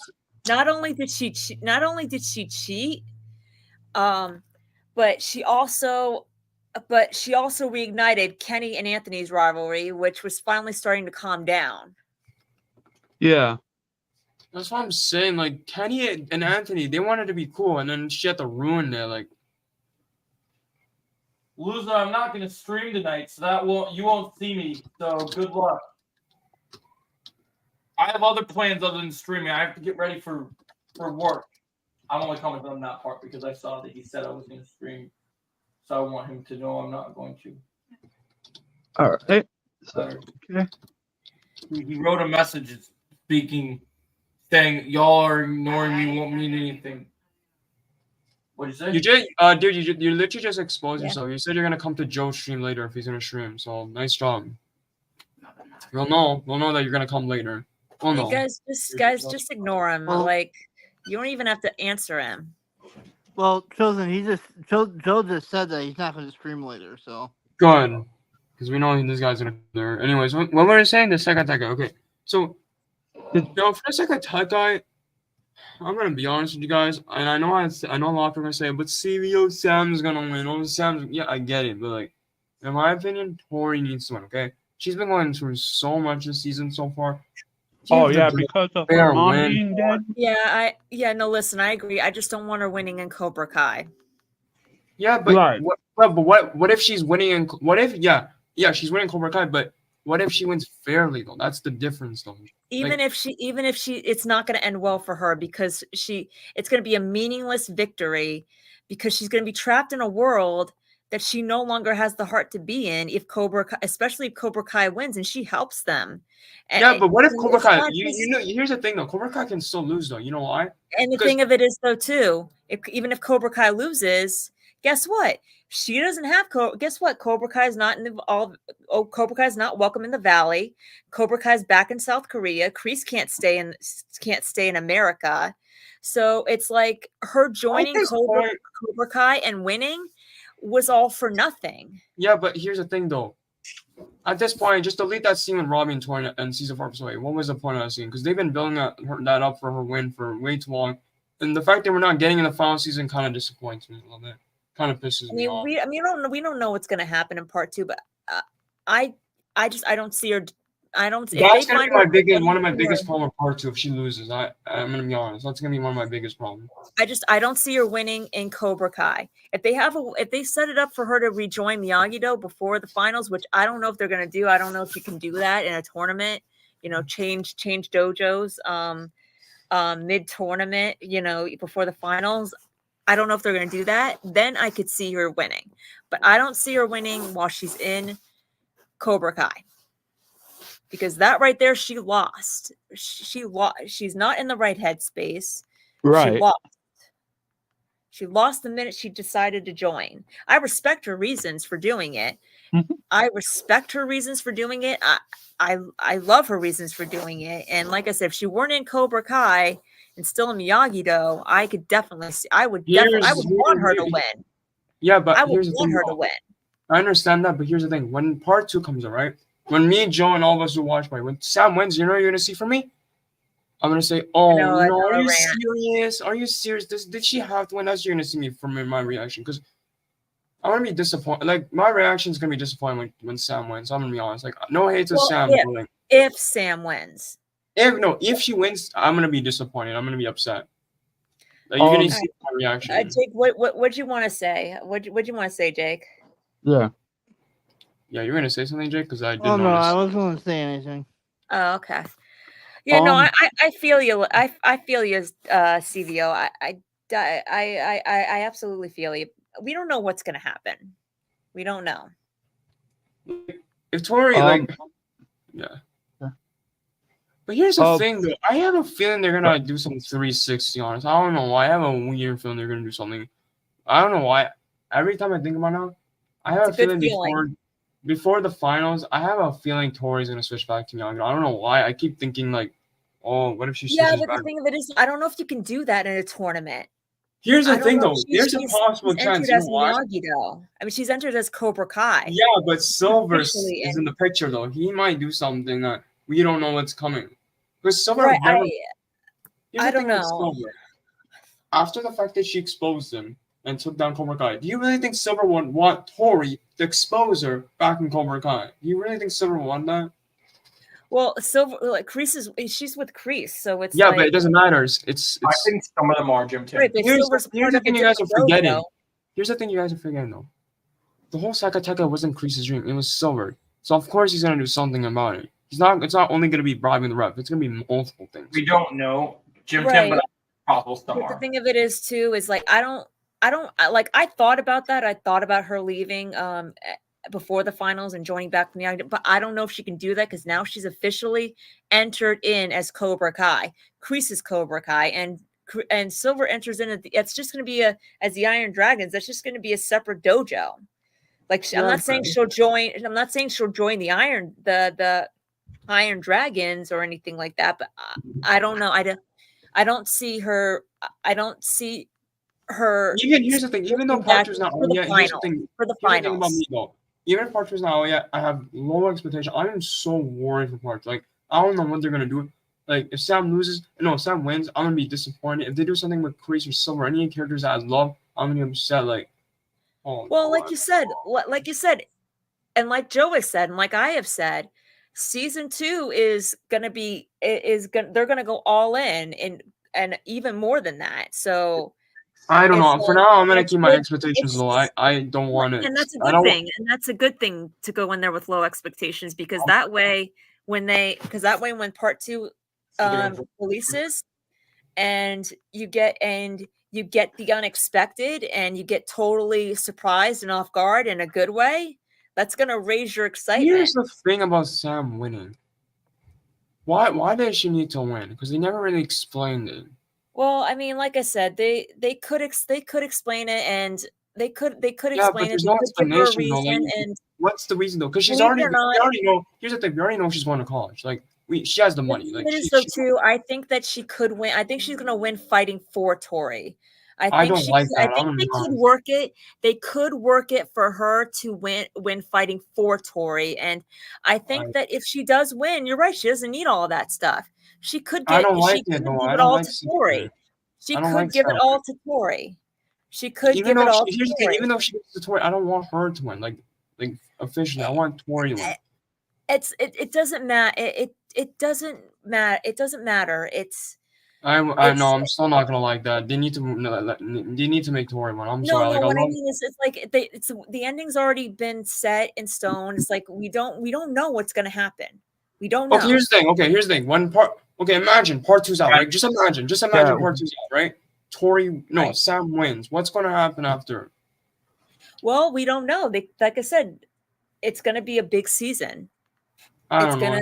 What's gonna happen? If Sam wins, I'm not gonna like it. In my opinion, I'm not gonna like it. Like that's gonna be one of my negatives. Okay. Because I have, of course. Here's the thing. Even though if I don't like that, there's other things that I'll probably like in part 2. But that's gonna be one of my negatives if Sam wins. Like, and that's fine, and that's perfectly fine, and you're entitled to that. And by the way, I'm not hating on Sam. It's just there's no Right. reason. Here's the thing. I'm not hating on Sam, by the way, guys.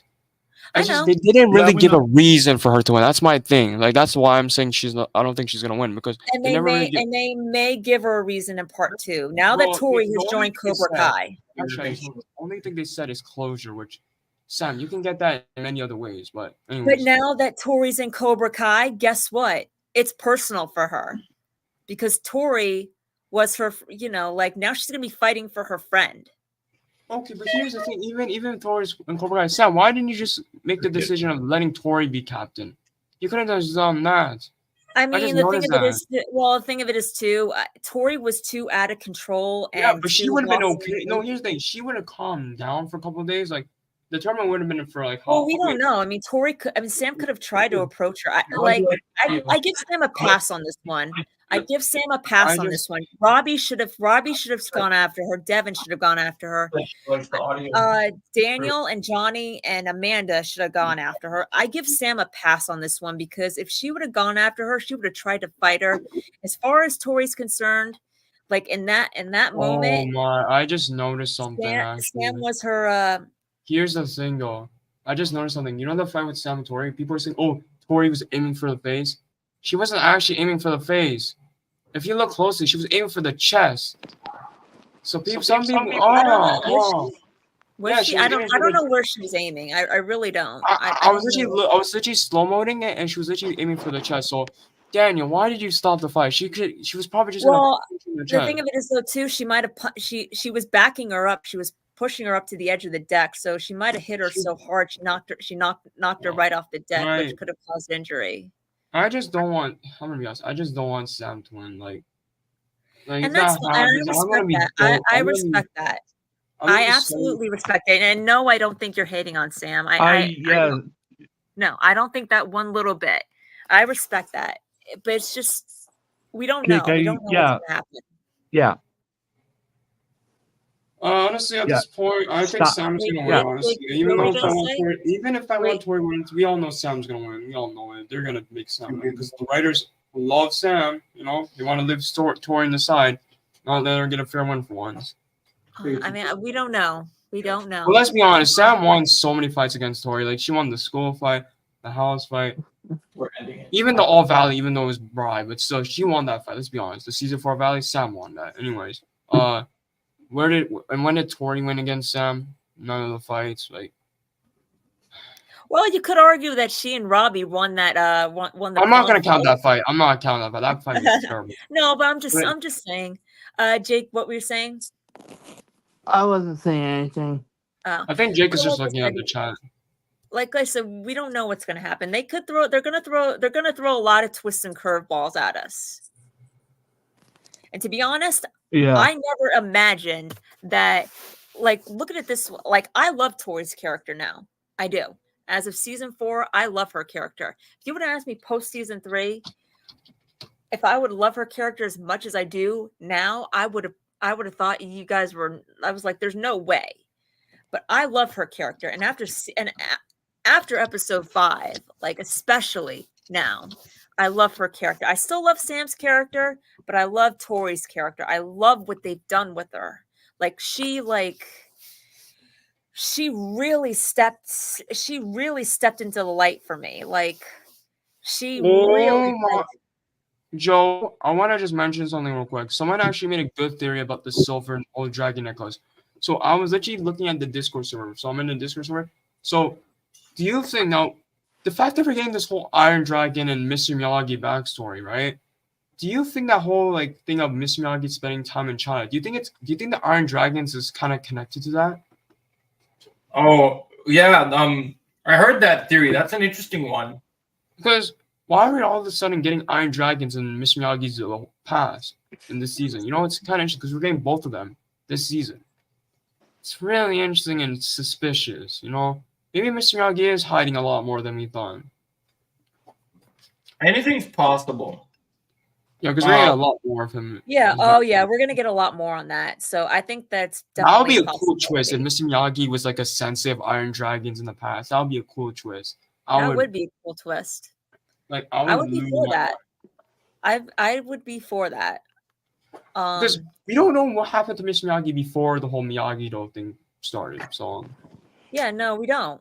And that, given what we just found out in part 1, like that's definite. You know, like there's more. But yeah, like I was saying, like Tori really she really touched my heart. You know, as she grew through seasons 4 and 5 and especially 6, like I felt like a connection with her that I never thought I would feel, like through my heart, especially in episode 5. Yeah, the fact that Tori and Sam squashed their differences. Oh yeah, that scene was beautiful. That scene was beautiful, and hats off to Ralph Macchio. Well done. Yeah, well done. He is a genius. He is a genius. That scene was so perfect. I couldn't even imagine a better one. Like that scene was so beautiful and perfect. Just he is an absolute genius. He is. Oh, sorry, Melissa, but why did Johnny in the background say, no? Because he wanted them to keep fighting, you know, like he wanted them to keep fighting. He thinks that what the problem with Johnny is that he doesn't realize how dangerous Sam and Tori are when they don't like each other. No, he doesn't understand how dangerous Tori is. Because remember, listen, I know Tori's a good person now, but let's not forget the things she's done in season 2 and 3. Oh yeah, no. I haven't forgotten about. But what I mean is, I'm just saying, like their rivalry in general. Like yeah, but if Tori went back to her season 3 self, Johnny, you should have stopped that fighting. Right. Well, that's what I mean. I'm not saying that. That's what basically what I mean is like Johnny doesn't realize how dangerous. And I'm being fair here. So how dangerous Sam and Tori's rivalry is compared to Miguel and Robbie's rivalry is tame compared to Sam and Tori's. That is true, actually. Yeah, you're right. Actually, even though Robbie did kick Miguel off the balcony, but that was an accident, though. Yeah. And what makes them what makes Sam and Tori's rivalry more dangerous is that they mean everything that they do to each other. Like Tori literally used that thing, the spike thing, and hit her hand, her arm, and bro, damn, Tori, chill out. It's not a big deal. Right. You're making exactly. But yeah, he doesn't realize how dangerous their rivalry is. Like he wants to get them to dislike each other again, and like Johnny, you have no idea what you're asking for. Yeah. Okay. Go back to seasons 2. Go back to the school fight and the house fight. Go back to the season 2 house fight. Go watch the season 2 house fight on Netflix, and go the season 2 high school fight on Netflix, and the season 3 house fight. Yeah. Me again, Johnny- you want Here's the thing to you're go forgetting, back by to the way. Yeah. Johnny Here's the thing that Johnny's supposedly forgetting. did not learn a thing. Here's the thing, though. Here's the thing you guys are forgetting.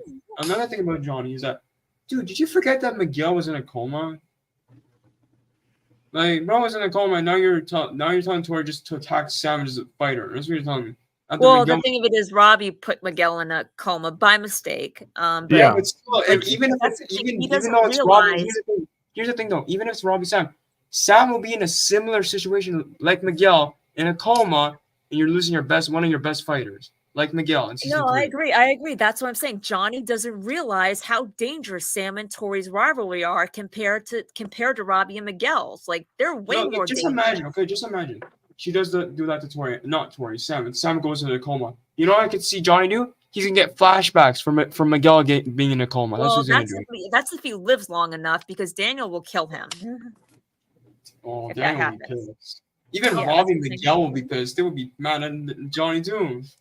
Yeah, Like- like that's what I'm saying. That's if Johnny lives long enough. And then Tori will be like, you know what I could see Tori be like? She's gonna be like, well, what did I do? And then she's gonna walk off, like she's gonna realize, oh no. That's what I mean. It's like he's trying to get them to fight but- again, but he doesn't realize how dangerous that is. For this next topic, I hope it does not happen in part 2. But here it goes. I could see it. Honestly, won't I know you said you don't hope it's not gonna happen, but let's be real. Silver's a dangerous guy. He's gonna do it. Let's be Yeah. honest. I could see it. Yeah, that's what I'm saying. It's like I Yeah, don't like and- it, but I could see it. Actually, Chosen Underground, you know, Chosen had a here's the thing. theory. Chosen the had a theory. You want to tell him your theory? oh yeah, I think I told him before, but I was gonna say instead of the part 2 finale Underground, I think it's gonna happen in the first episode of part 2. And you know why? Because maybe at the end of episode 6, right? The end of episode 6, we see like a shot of the Miyagi the dojo in the dark, and then you see a guy walking to the dojo, and he's holding up the fire thing, right? Yeah. It's like, and then he has the fire out. That's how the episode ends, and you know it's Silver because that's the thing Silver would do. They're not gonna show his face, but you know it's Silver. Yeah. Yeah, it could be or somebody he hired. You know, like, I Yeah, think Silver it's doesn't Silver. I'm gonna be exist. honest with you. I actually talked to Joe about this. I actually think Silver got out of prison during part 1. I'm starting to think he got out. Oh during yeah, part- I believe that. I believe that. You know what I'm thinking, Melissa? Yeah, I what? think he got out episode 5, and that's what Possible. makes the whole thing of him killing Tori's mom makes way more sense now. It makes way more sense. I mean, Yeah. I definitely believe he could have gotten out at episode Because 5. in It's definitely a possibility. Yeah, and here's the thing you're forgetting. More He than could have killed possible. Tori's mom because if he got out episode, why episode 5? Why episode 5? And that's the same episode Tori's mom died. Isn't it a coincidence? Isn't it a coincidence? I mean, yeah, it would be a coincidence. Yeah. I actually like the theory of Silver killing his mom because her mom. Because here's the thing: Kreese and Silver are not the same. They're not the same. They're different. The drugs. And I guess all characters. because in Karate Kid 3, Silver did break into Miyagi though, Yeah. so Yes, that he makes knows sense. where it is. So it wouldn't surprise me if he So breaks yeah, down. that makes Miyagi. sense. I would not be shocked by that one little bit. Yeah, because here's the thing about Silver and Karate Kid 3 now. That Silver, yes, he's crazy, but this one's gonna be even crazier than Karate Kid 3 Silver. Oh, yep. 100%. I love how Joe is just listening to the conversation. Like Yeah, he's listening to the conversation. Sorry, guys. I'm focused on other things right now. You're good, Joe. You're Nice, good. cool, It's okay. that's cool. You're good. I was gonna say, I feel like I'll contribute to the topic at hand. But Here's I the want- thing: Silver killing Tori's mom. Let's be honest. That's way more likely than Kreese killing her mom. Let's be honest. I do think, however, though, Kreese used Tori's mom's death to his own That is true. to his own advantage. But I think I do Silver think did it. I would not put it past Silver to Kreese to have not have to have known that Tori's mom was dead, even before Tori knew, but just didn't tell her. I would not have put it past Kreese to know something like that before Tori does, and maybe he was, and him being the one, and him being the one to put to make Tori's mom's hand into a ball, into the. Here's the thing you're forgetting though. Does he know that Silver did it? Well, no, I'm not saying that Silver didn't do it. I'm just saying that. Yeah, but I'm saying, does Kreese know that Silver did it? Even though if he knows, does he know that Silver? I don't think so. I don't. Because that's the thing I'm asking. Because it would be weird if he doesn't know, because there's no way Silver would run that fast and then Kreese comes out over and I don't even think that he knew that Silver bribed the ref at the All Valley. I don't think he knows. Because Silver, you know what? I think Kreese and Tori will both. You know what? Hold on. What if? Okay, you know how we're all thinking that Kreese will be the first one to find out. What if Tori is the first one to find out that Silver's back? I was thinking about it. I don't know. I mean, that would be anyone can find out. Yeah, but how would Tori find? Like, how would Tori find out? Maybe Silver runs into her, because if Silver did it, he's probably gonna run into her in the second attack if he didn't. Yeah, I don't know. But I think here's the thing. I think Kreese is more likely though. Kreese is way more likely though. Yeah, I think Kreese is definitely way more likely, and I think that I think Kreese was the one that, while I don't think he killed Tori's mom, I do think that he knew about it before Tori did, and I think that he not only used it to get her back over to him, but officially, but I think that he was the one that made made her mom's hand into that fist. But I don't know. Something feels off. Something feels off about that. Because how would he know? How would he know where Tori was? Like, the hospital's not the first place you go to look for somebody. It's their house. No, right. The problem is that he made her thing into a face. What if it's not him though? What if it was Silver? I think it could have been Kreese because of that encounter that they had. Because you're the thing forgetting. If Silver does like the silver bullet on her mom, right? Maybe she's on the ground and she has the fist already. Like, she has the fist already, and when he puts her on the ground, like, I don't know. Because I don't know. I do think he did use the silver bullet on her if he did kill her. I don't know, because like, that's a weird, like, her hand would be straight. Her hand would be straight, not rolled up into a fist. So, and here's the thing: we were gonna say, "Oh, how does Silver know where Tori lived?" Kreese probably told him before the season 4 finale. That's how. I wouldn't buy it, but like I said, I think Kreese was the one that puts Tori's mom's hand into a ball. I do see Silver. I do see Silver killing her. No, I see that though. Yeah, that could be possible. Yeah. Yo, what's up, Terrell? I'm not disputing that. It's funny because it's funny how I say that, because Silver kills her and then Kreese puts her hand into a fist. That's funny. I don't know why. Something just feels off of that. Why would you put her hand? Like, bro, it's Kreese. Are you seriously? You're kind of cement Tori's mom. Here's the thing, though. Kreese, it kind of looks like you're helping Silver in a way. It kind of looks like you're helping. But he doesn't know. He doesn't know. Like you said, he doesn't know. He just saw her collapse on the floor. He doesn't know that it was. I think I know how Kreese is gonna find out. Because remember when I said that maybe because of the leak thing of him fighting Silver in episode 10? What if that's when he finds out? It could be. Maybe he tells him that I bribed the ref so Cobra Kai wins the All Valley in season 4. Maybe he tells him that too. Maybe. But on everything. But yeah, maybe. But yeah, I think that Kreese might not know that it was Silver. He just saw her mom dead on the floor and just took advantage of it. Yeah. I could picture Kreese doing something like that. Especially now. Yeah, but I can't see Kreese doing it though. Yeah, that's what me and Melissa are saying, because I think Silver is way more honestly. Silver is way more likely. Way more, because Silver's way more evil than Kreese. Let's be honest. The dude is like crazy. But Kreese is more focused. Yeah, but here's the thing you're not understanding. Why do you think Silver would kill Tori's mom? Why do you think he would kill her mom?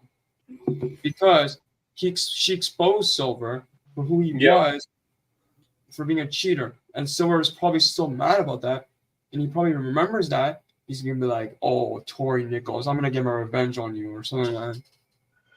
He's like, I have a whole video about this. Joe. Hold on. I'm messaging one of my friends real quick. Give me 1 sec. I do have a video to do. Wait, hold the phone. What happened? No, I'm reading something right now for one of my videos.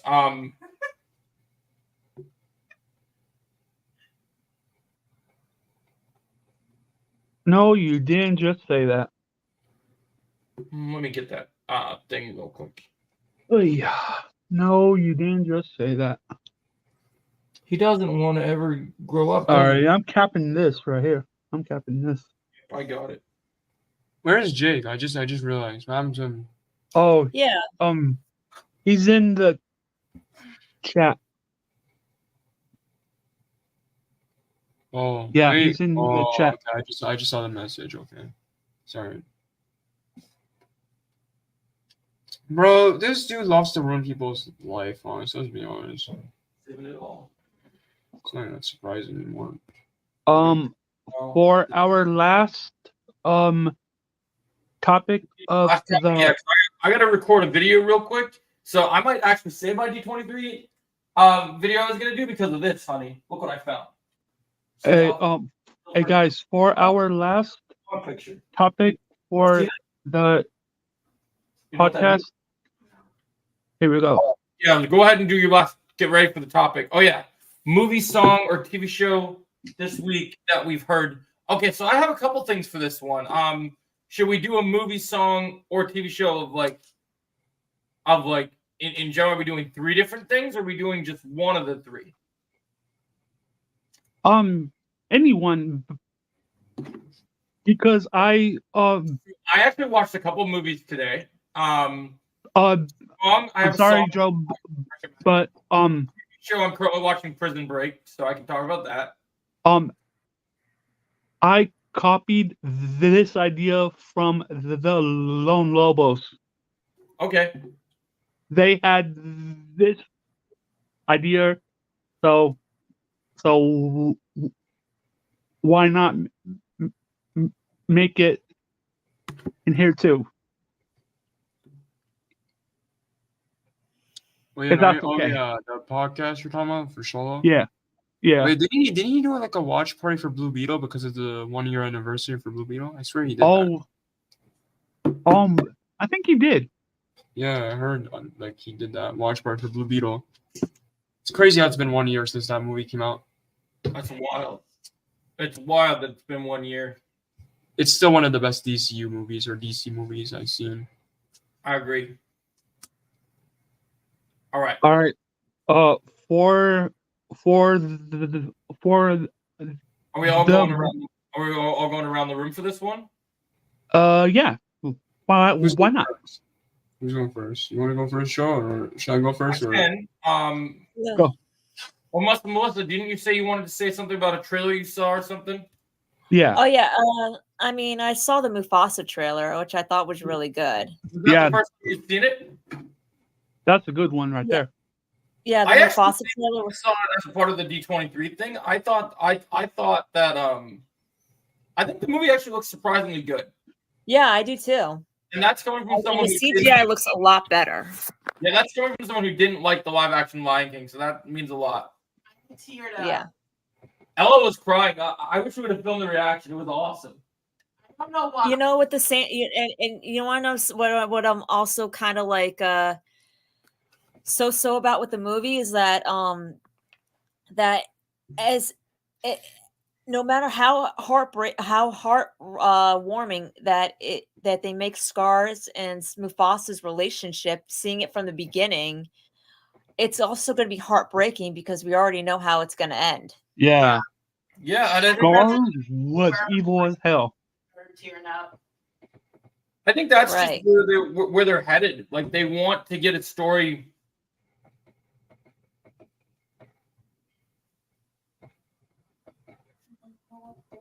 I guess it's my turn or your turn.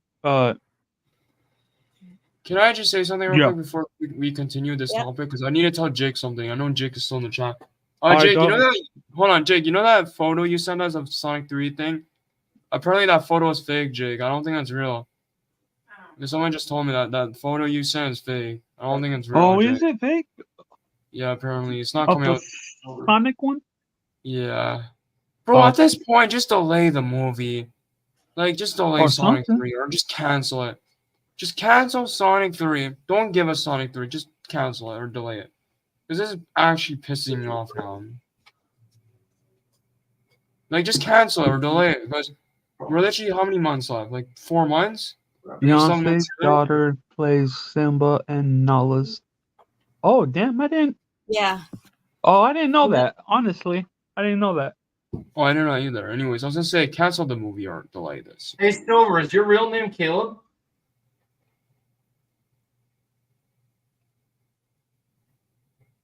Remember? Oh, I'm asking Silver a question. Oh, yeah, asking Silver a question. Okay. He's not even Silver. Let's be honest. This dude's not even Silver. Anyways, I was gonna say else to call him besides. Even though okay, so I want to answer this question. Sorry, I'm gonna answer this question. Movies, songs. Okay, so I think you know one of them underground for movies. Conjuring. I saw that again. Oh yeah. And another one. You want to put a little Another one. like? Do you want to say good things about it? Well, before I continue with the good things, I saw Deadpool 3, of course. That movie's. Yeah, that made you happy. Yeah, that movie was awesome. Now I got lie. But yeah, we're all in agreement on that one. Now, in terms of TV shows, I haven't really seen any TV show. I think I saw an episode of Cobra Kai. I think it was season 5. I think.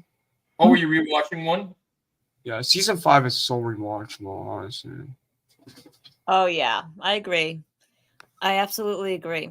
I think the one season that's so unwatchable, and I know the season's not done yet, but part 1 is so unwatchable in terms of the episodes. I'm gonna be honest, guys. Like, it's probably the most unwatchable. I think the part of the reason that season 5 is a lot more rewatchable is because it reminds everybody that while this is Johnny's show and it's called Cobra Kai, it's Daniel's universe. Honestly, it's the Miyagi universe. That's a good point because yeah, I agree. I'm gonna be honest with you guys. I'm gonna be honest. Hold on, Joe. Before you continue, I was gonna say, I think Daniel was one of the best parts of season 5. That was his best season. Daniel's best season was season 5. I don't care what it says. Yeah, I thought so too. I thought they did a good job. Yeah, Joe, what were you gonna say? You were gonna say something, Joe. That's fine.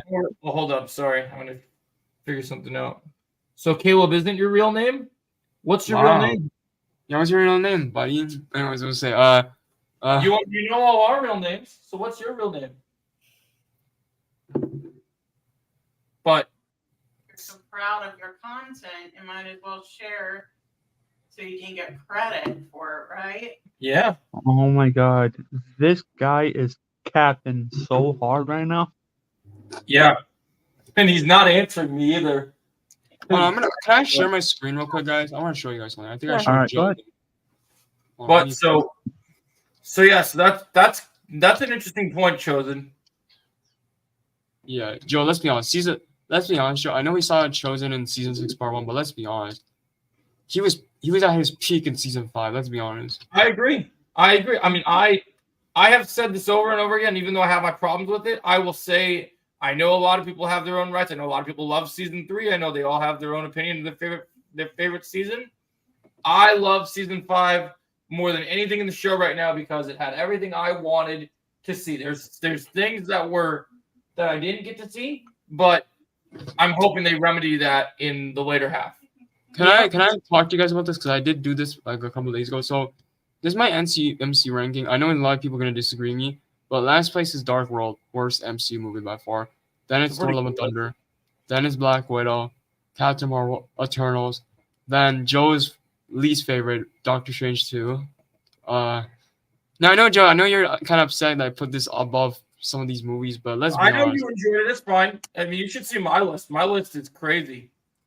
Then we got Ant-Man, Quantumania. They've destroyed Kang. Anyways, then we got the Marvels, Incredible Hulk, Iron Man 3, Wakanda Forever, Ant-Man the Wasp, Far From Home, Age of Ultron, Thor, Black Panther, Captain America: First Avengers, Guardians 2, Doctor Strange, Ant-Man, Iron Man 2, Homecoming, Avengers, Thor Ragnarok, Guardians 1, Shang-Chi,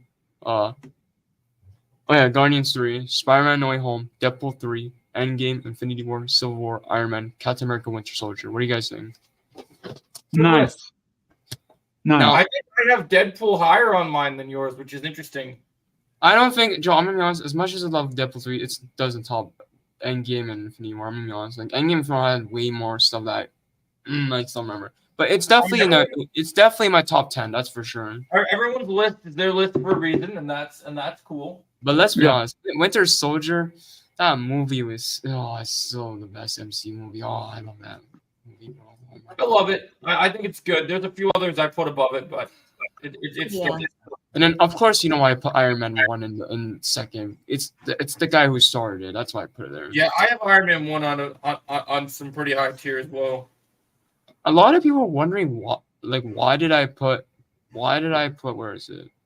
Why did I put Thor: Love and Thunder above Dark World? Here's the thing, guys. I put it beside each other because they're both bad at different ways. So I know. Thor: Love and Thunder was trash. Another thing I didn't like is I'm Black sorry Widow. to say. You know what's annoying about Black Widow? They wrote the Black Widow. You know how many days it took them to write the whole thing? 11 days. What? Like 11 days? That's how you know it's terrible. They rushed Black Widow. I just they basically did. Between Black Widow and Taskmaster. But so back on our main topic. So we're asking about I guess it's my turn for the movie, song, or TV show, right? Yeah. So I watched 2 movies today. I think I know one of them. So I watched Kickboxer, like the original with Jean-Claude Van Damme. It's a martial arts. And then it actually has some Karate Kid references in it too, which is pretty cool. It's about a guy who his brother gets paralyzed in a fight in a Muay Thai boxing match, and then he gets kind of his own Miyagi where someone comes and trains him so that he can beat this tough opponent. And it's got a lot of heart. Great 80s music. It came out in 1989. It has great action. But I watched a more recent movie today as well. Now, you guys know I'm a big Scott Adkins guy. I watched this movie called One Shot. And it's called One Shot because it is basically a director. The plot is he has to go and basically they have one chance, one opportunity, like the Eminem lyrics, to take out this terrorist. But it's also called One Shot, really chosen. That's the movie he watched today, guys. That's the movie he watched today. That's not the movie I watched. That's false. Don't listen to anything Chosen says. Okay. I will never watch that movie ever again. So don't ever. Guys, I actually have to start getting ahead now. But this was a really great stream. Yeah, it was good. All right. All right. Thanks for being on, Melissa. Appreciate it. You're welcome. You guys are such legends. All of you. Melissa, thank you. Can't wait to see you on Thursday, Melissa. Yeah. Yep. Bye CVO. Bye Underground. All right. Take care. Chosen, I've got to say something tomorrow on our podcast. I think. Okay. We'll talk about it tomorrow, Jake. Yeah. All right. So One Shot is, but it's also called One Shot because you know how you guys love those one-er fight scenes, right? So the entire movie is shot in one take. So the camera just keeps panning around. And so Scott Adkins, John Wick 4, Boyka, he's known for doing these more martial arts kind of heavy movies. This movie, it's a lot more of a grounded movie because he plays a soldier called Jake Harris, or Jack Harris, and he's a lieutenant. And in the movie, terrorists are attacking this camp that they're supposed to protect this other terrorist they need information on to get him to defuse this bomb. And so towards the end of this movie, you have Scott Adkins' character as a lieutenant. Instead of just doing all these crazy martial arts tricks, he's kind of more like a soldier, more like a Punisher vibe, where it's got a lot of gunplay, a lot of shootouts, but also a lot of hand-to-hand combat, close quarters, almost like this is kind of the best example is if you guys ever played the Metal Gear Solid games. This is like, the last Metal Gear Solid game I played was the second one. this is kind of like the Metal Gear Solid in like a movie. It's a lot of close quarters combat, a lot of gunplay, knife play, stuff like that, and it's really good. It's really good. It's got a lot of. There's one scene I literally like, my jaw hit the floor where there was a smoke screen, and this really big guy was almost like Kingpin levels coming in, was trying to attack Scott, and Scott just is throwing incredible martial arts techniques, stabbing him with a knife, using his gun, beating the crap out of him with him, just comboing up, and it was incredible. I loved it. I'm probably gonna do a review about it. I made my Letterboxd and my critic list review on my blogs, but I'll try to do a YouTube review tomorrow. I am gonna leave it a little bit after we wrap the stream up because I just got some news that requires me to do an immediate video. What is the news, Joe?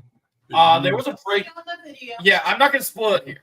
You're just gonna have to watch the video. I not feel gonna- like I just have a feeling I know I'm not what gonna it is. give free Clipzilla anymore. If you want to know when I have something to talk about, you'll have to wait till the video. I'm gonna keep refreshing on my phone, Joe, because I want to see this news. It's gonna take a little bit. No spoilers. But No you'll- spoilers. You know what it is, guys? I think I know what Joe's talking about. It's the new Scarlet Witch movie that's coming. Chosen, I already did a video about that. We don't need to talk about that again. You know the Scarlet Witch movie, Joe. That could be peak MCU if they didn't ruin the character. Yeah, they didn't ruin the. So you said the whole thing that changes that entire statement. You said if they didn't ruin the character. Well, bro, they ruined the character. So That's the sad part. So, one stance. Why do you guys want this movie so? use this chair for the laptop. Put it on the laptop for this. I'm gonna turn off the lights. Wait. Oh yeah, sure, Jake. You can tell me now, Jake, if you want. Keeping that light on. We'll talk about it. I'm Podcast tomorrow. not gonna do the D23 video anymore until tomorrow.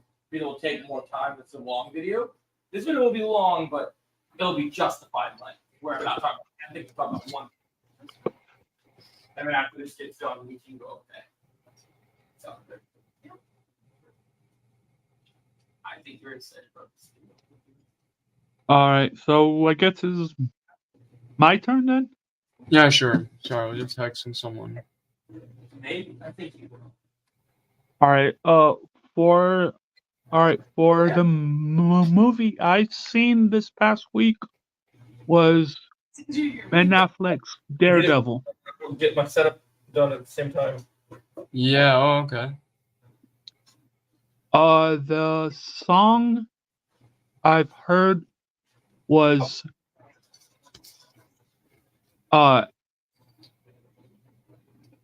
Evil by Eminem Oh, in his new album. It's a good song. And the TV show I've seen recently was water floating. Sons of Anarchy. Nice. You gotta want to play one match Fortnite with you because I haven't gotten to use mine. So yeah. And I want to show it. I want to play one. What did Jake say? Okay, I do disagree with that, Jake, but we'll talk about it in the podcast why I disagree with it. I think they'll split season 5 into 3 parts. Part 1 is 1 to 3. Part 2 is 4 to 6. And part 3 is 7 and 8. I've thought about it and I think it would be smart because this one of Netflix's biggest shows. Oh, interesting, Jake. Very interesting. I'm trying to think. Do I like that? I'm not sure how I feel about it. Joe's just figuring out how he's gonna do this. Well, I didn't tell you guys yet, but if you watch my I'm not talking about the video. Okay. But I was talking about Tell us! No, but if you I didn't tell you guys this yet. Oh, but also you can see my background with my lights on. You can see my Mando poster and my cool Vader stuff up back there. But the thing I was going to tell you is I made a huge discovery and upgrade on how I can upgrade my videos today. Oh, really? So if you watch my Acolyte review, I'm using the mic I used to stream. This mic is now how I do YouTube videos. Joe, I see what you're thinking. You see what? I see how you're thinking. That's what I'm saying. Yeah, so it's so now I got I upgraded my stuff so that my videos audio come across better. I have better software. So it's crazy. So I'm just getting everything set up because this video. And good luck watching Doctor Strange 2, by the way. If you watch my Acolyte video, we watch my Ewoks partying. You can hear the audio, how clear and how awesome my mic is. But I'm just getting my setup before I leave because. So Underground, you said you listened to an Eminem song? Yeah. It's called Evil. Is that one of the older ones? No. That's his new song on his new. I'll put my script up here, honey. Sorry, it fits in the way of your screen. On his new album he came out with. All right. Well, good luck watching Doctor Strange 2, Joe. Anyways, I'm not gonna watch that garbage for the last time. Joe, Joe. Okay, Joe. Let's be honest. Okay, can I ask a question? Even though it's garbage, is there one good thing in the movie? That's what I'm asking. At least one good thing. It would be good on gummies. Yes, yeah, that's true. Yeah, I will say. One thing I'll say I did like in the movie, and Ella knows this because I commented on it when we watched it. I think it's the same thing I'm gonna say. Let's see. I really like the scene between Doctor Strange and the variant of Mordor, where they had a hand-to-hand combat martial arts fight. I was gonna say that scene. I thought that was cool. That's my favorite scene in the movie. That's the only good one. Save the movie, but it is good. It is a cool scene. But man, this movie had the thing is that pisses me off. This movie had so much potential. Let's be honest. Like this movie. I will say one of the biggest letdowns in the movie, and I don't know if I ever talked about this, it's actually not Wanda. Wanda is one of the biggest letdowns. But one thing I'll say that I think is really a really missed opportunity, a really big L for Marvel, is when they started doing these Doctor Strange variants. When they reshot the whole musical thing with the evil Doctor Strange, do you guys know how cool this movie had? Two opportunities that they could have done something amazing that they failed at. So they killed Captain Carter when they could have made the same Captain Carter from What If being the Captain Carter in this movie and having an awesome little cameo, like cool thing. Don't kill that Captain Carter. Have the real Captain Carter. Have her do some cool stuff, and then be a serviceable, fun cameo connecting the multiverse. That's the whole point of playing with Multiverse of Madness. But then also imagine this, right? The evil Doctor Strange variant we see at this point with the musical notes. You remember that amazing episode of Doctor Strange where you had Doctor Strange, I think it was Dark Supreme or Supreme? Yeah. I thought before seeing the movie, just from the trailers, that we were going to get a crossover with What If, where the evil Doctor Strange in the movie was going to be the one from What If. And I thought, you know what else I thought, Joe? I thought he would be the main villain, too. Yeah, and that would have made the movie even better. They tricked us. They tricked us, man. Damn it, man. If they would have done it like What If, and they would have done evil Doctor Strange, would have been much more a fan of the movie.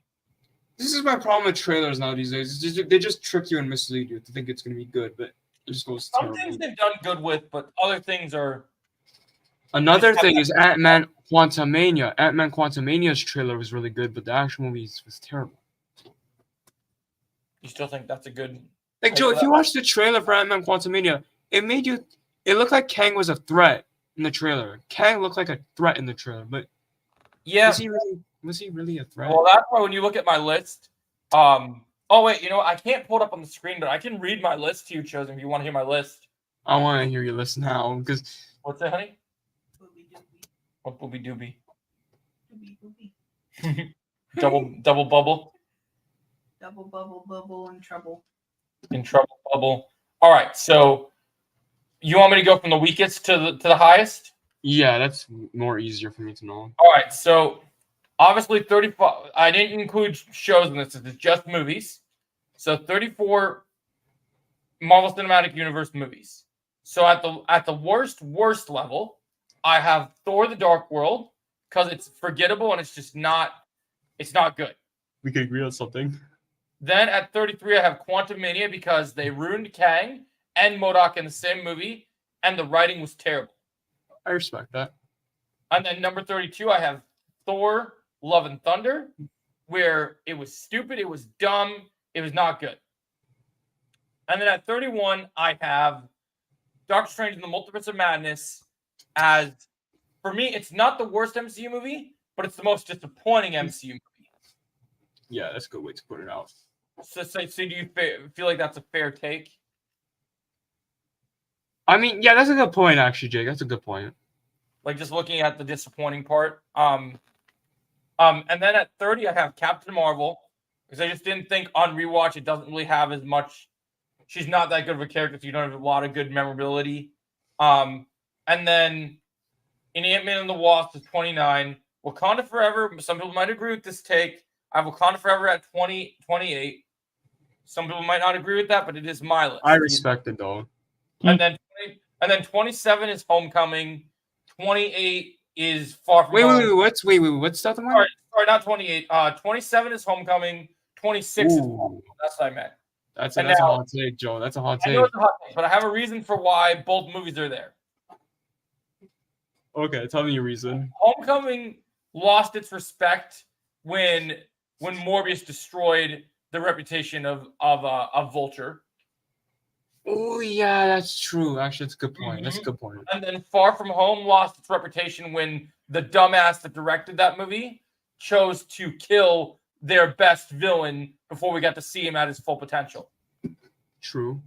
I really thought in No Way Home we were going to see Mysterio, because Jake Gyllenhaal, oh my God, he was so good as Mysterio. If they would have kept Mysterio alive and actually made him have his powers like in the comics, it would have been amazing. Oh, hold up. With what's going on with Cobra Kai, maybe Netflix will drop it all at once, 2 volumes again. Are you talking about Stranger Things? Okay, yeah. You're just talking about Cobra Kai. No, because I think you know why he's saying it, because a lot of people don't like the 3-part thing, so they might go back to the all at once for Stranger Things. Yeah, do you think they will? Oh, for Stranger Things they might. Yeah, Cobra Kai they're gonna keep 3 parts. We all know that. Yeah. So then after that, this is a take I think you'll agree with. I have the Marvels at number 25. That's fair. And then I got Eternals at 24, even though I like Eternals more than most people. It's still not perfect. Fair enough. I got Guardians Volume 2 at number 23. I got, which I think is a pretty fair take. I like the movie, but I have some issues with it. I got Black Widow at 22. I want that movie to be good, but Female Taskmaster takes me out of it. David Harbour's good. Yelena's good. Everything else just kind of sucks. And that was doing a Black Widow movie that late after she died seemed like a stupid idea. They should have done it before Endgame. Yeah, I agree. I think wasn't that the original plan, Joe? I think so. And then I got Black Panther, the first Black Panther. My only problem with this movie is I'm not a fan of the suit they give him to have the energy converter. I wish they would have just kept the Civil War suit. That's the best suit. World, it was perfect. It was perfect right down to the last minute detail. And then also, I don't like. How else would I put this? I'd be fine if they delay season 6 2 parts and release the remaining 10 episodes in February. I don't think people will like that, though, Jim. A lot of people will not like that.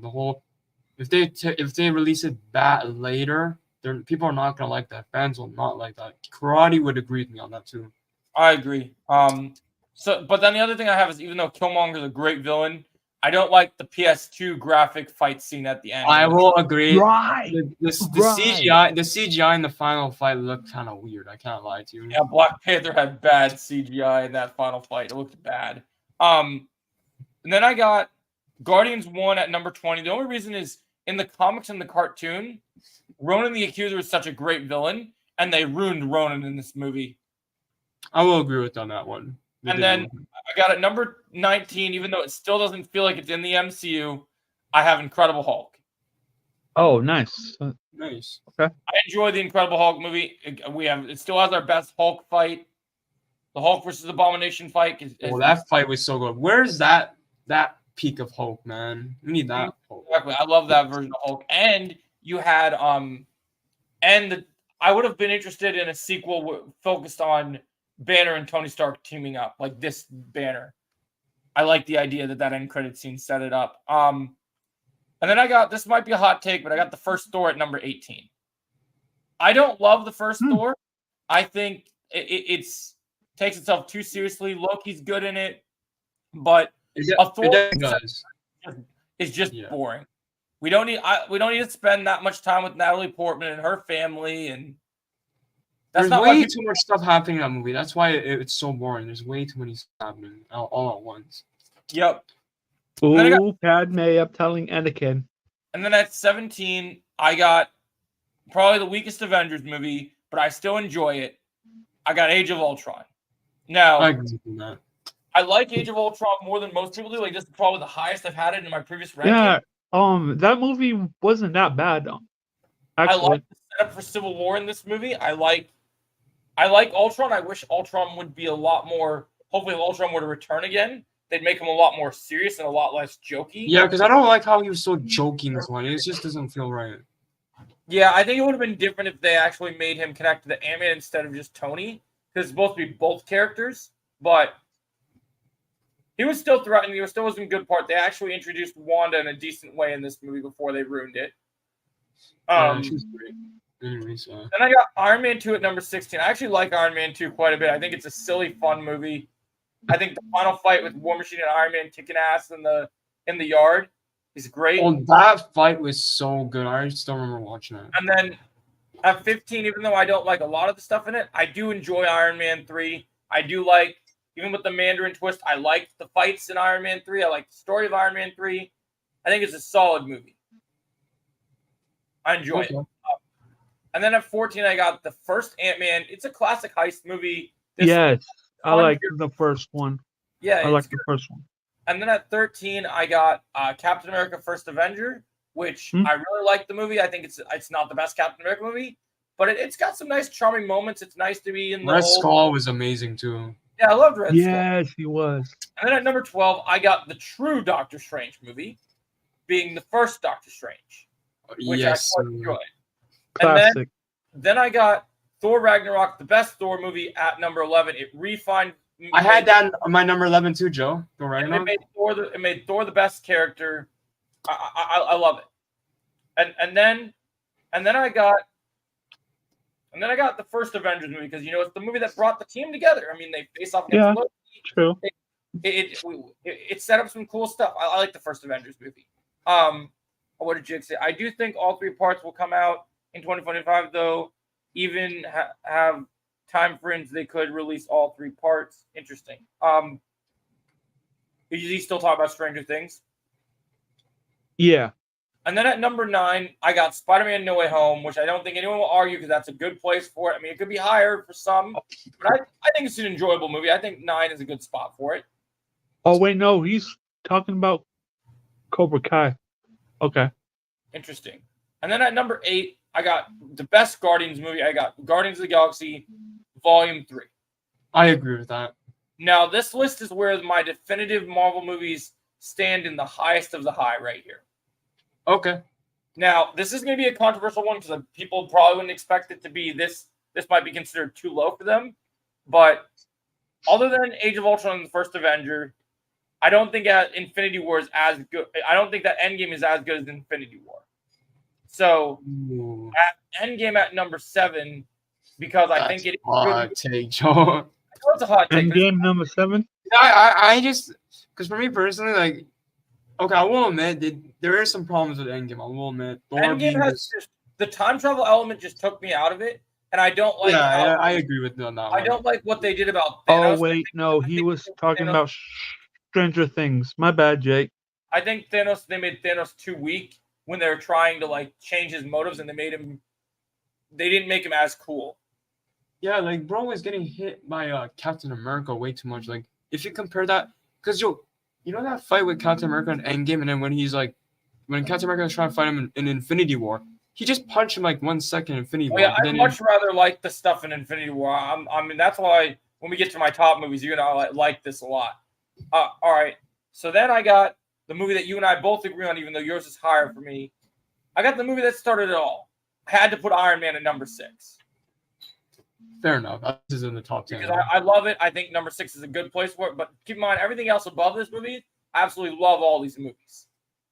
I think I know what it is. Onward, I love each of these movies and have 0 problems with them. Okay. Then at number 5, because it is in the top 5, I know it's not as high as you would put it, but I got Winter Soldier at top in my top 5 because I love Winter Soldier, but I like these other movies just a tiny bit more. But Winter Soldier is still great. And I still agree that it is amazing. But this is also my list. It's my personal experiences, my feelings on things. That's just what's fun about making these lists, right? Yeah, I respect it, Joel. I respect it. For me, I've seen this movie way too many times to not have this movie this high. And because of my connection to the martial arts, and the fact that we finally got to see the real Mandarin and Wenwu makes an incredible I think I know what you're talking about, Joe. I got Shang-Chi at number 4. Yes. Nice. Okay. Look, I saw a post today that said that when they were going to make Kang Dynasty, apparently Shang-Chi was going to be a main lead in that storyline. So hopefully he's still a main lead in Doomsday. He's having these two because we need him to be a main lead. Like, I think this character is amazing, and I love this movie so much, and I can't wait till they make the sequel for this thing. I'll be here on day 1 for when the sequel to this movie comes out. 100% day 1. Okay. And then at number 3, I got Deadpool and Wolverine. Okay, I love Deadpool and Wolverine. It had everything I wanted. Seeing all these iconic characters come back. It has the most terrifying villain we've ever had in the MCU. She was amazing things. And even though Logan will always be an amazing masterpiece and a treasure, this is Hugh Jackman's hands down best performance as Wolverine. And yes, I agree with you. So I love it. That's why I got it at number 3. And then at number 2, I got what I consider to be one of the best, not Avengers movie, but Avengers level movie. I got Captain America: Civil War. Yes. That movie was so good, bro. I still remember watching that. Civil War was such good. a disappointment that, like, I just can't believe that, like, when you look at Robert Downey Jr.'s acting as Tony in that movie, when he goes on borderline villain, they needed to give that man an Oscar, man. That man. And people, what's funny? People are saying, "Oh, he can't play Dr. Doom." Well, Civil War is the proof that you need. Exactly. They explained it right there. My favorite line in that entire movie from Tony is Cap's like, is Cap's looking at him and he's like, they're fighting. He's like, "No, he didn't do it, Tony. He didn't do it." And he's like, "I don't care. He killed my mom." Oh, that gave me chills, bro. And just the scene when they're fighting, and then he's like, we can't compare with him hand to hand. He talks to Fry's like, "All right, let's kick his ass." and his fighting patterns. Oh my gosh, I was losing my mind during that fight. And then, of course, number 1, the movie that made everyone leave the theater begging for more, the movie that literally turned many people into dust. I got Infinity War. That movie, I still remember watching that for the first time. Oh, I mean, that movie just delivers. It's everything. It just delivers on all fronts. Nobody can go against it. It's a brilliant movie. Well, I do have to go, though. I have to go, guys. I know Joe. I gotta go too, because I gotta go record this video real quick. But I'll talk to you guys later. Yeah, I can't wait to see what you think of my big video, Chosen. Yep. All right. I'll see you guys later. All right, Chosen. All right, Joe. All right. Let's see.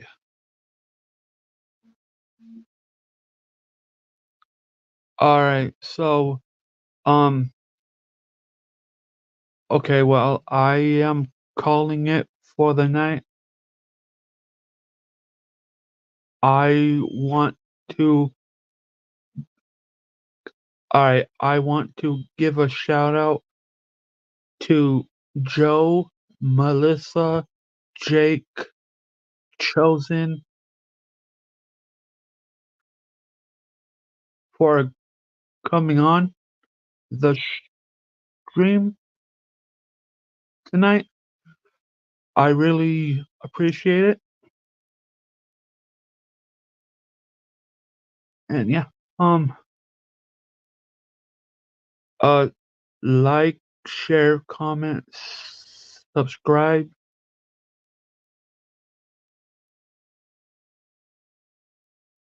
And I will see you guys in the next live stream.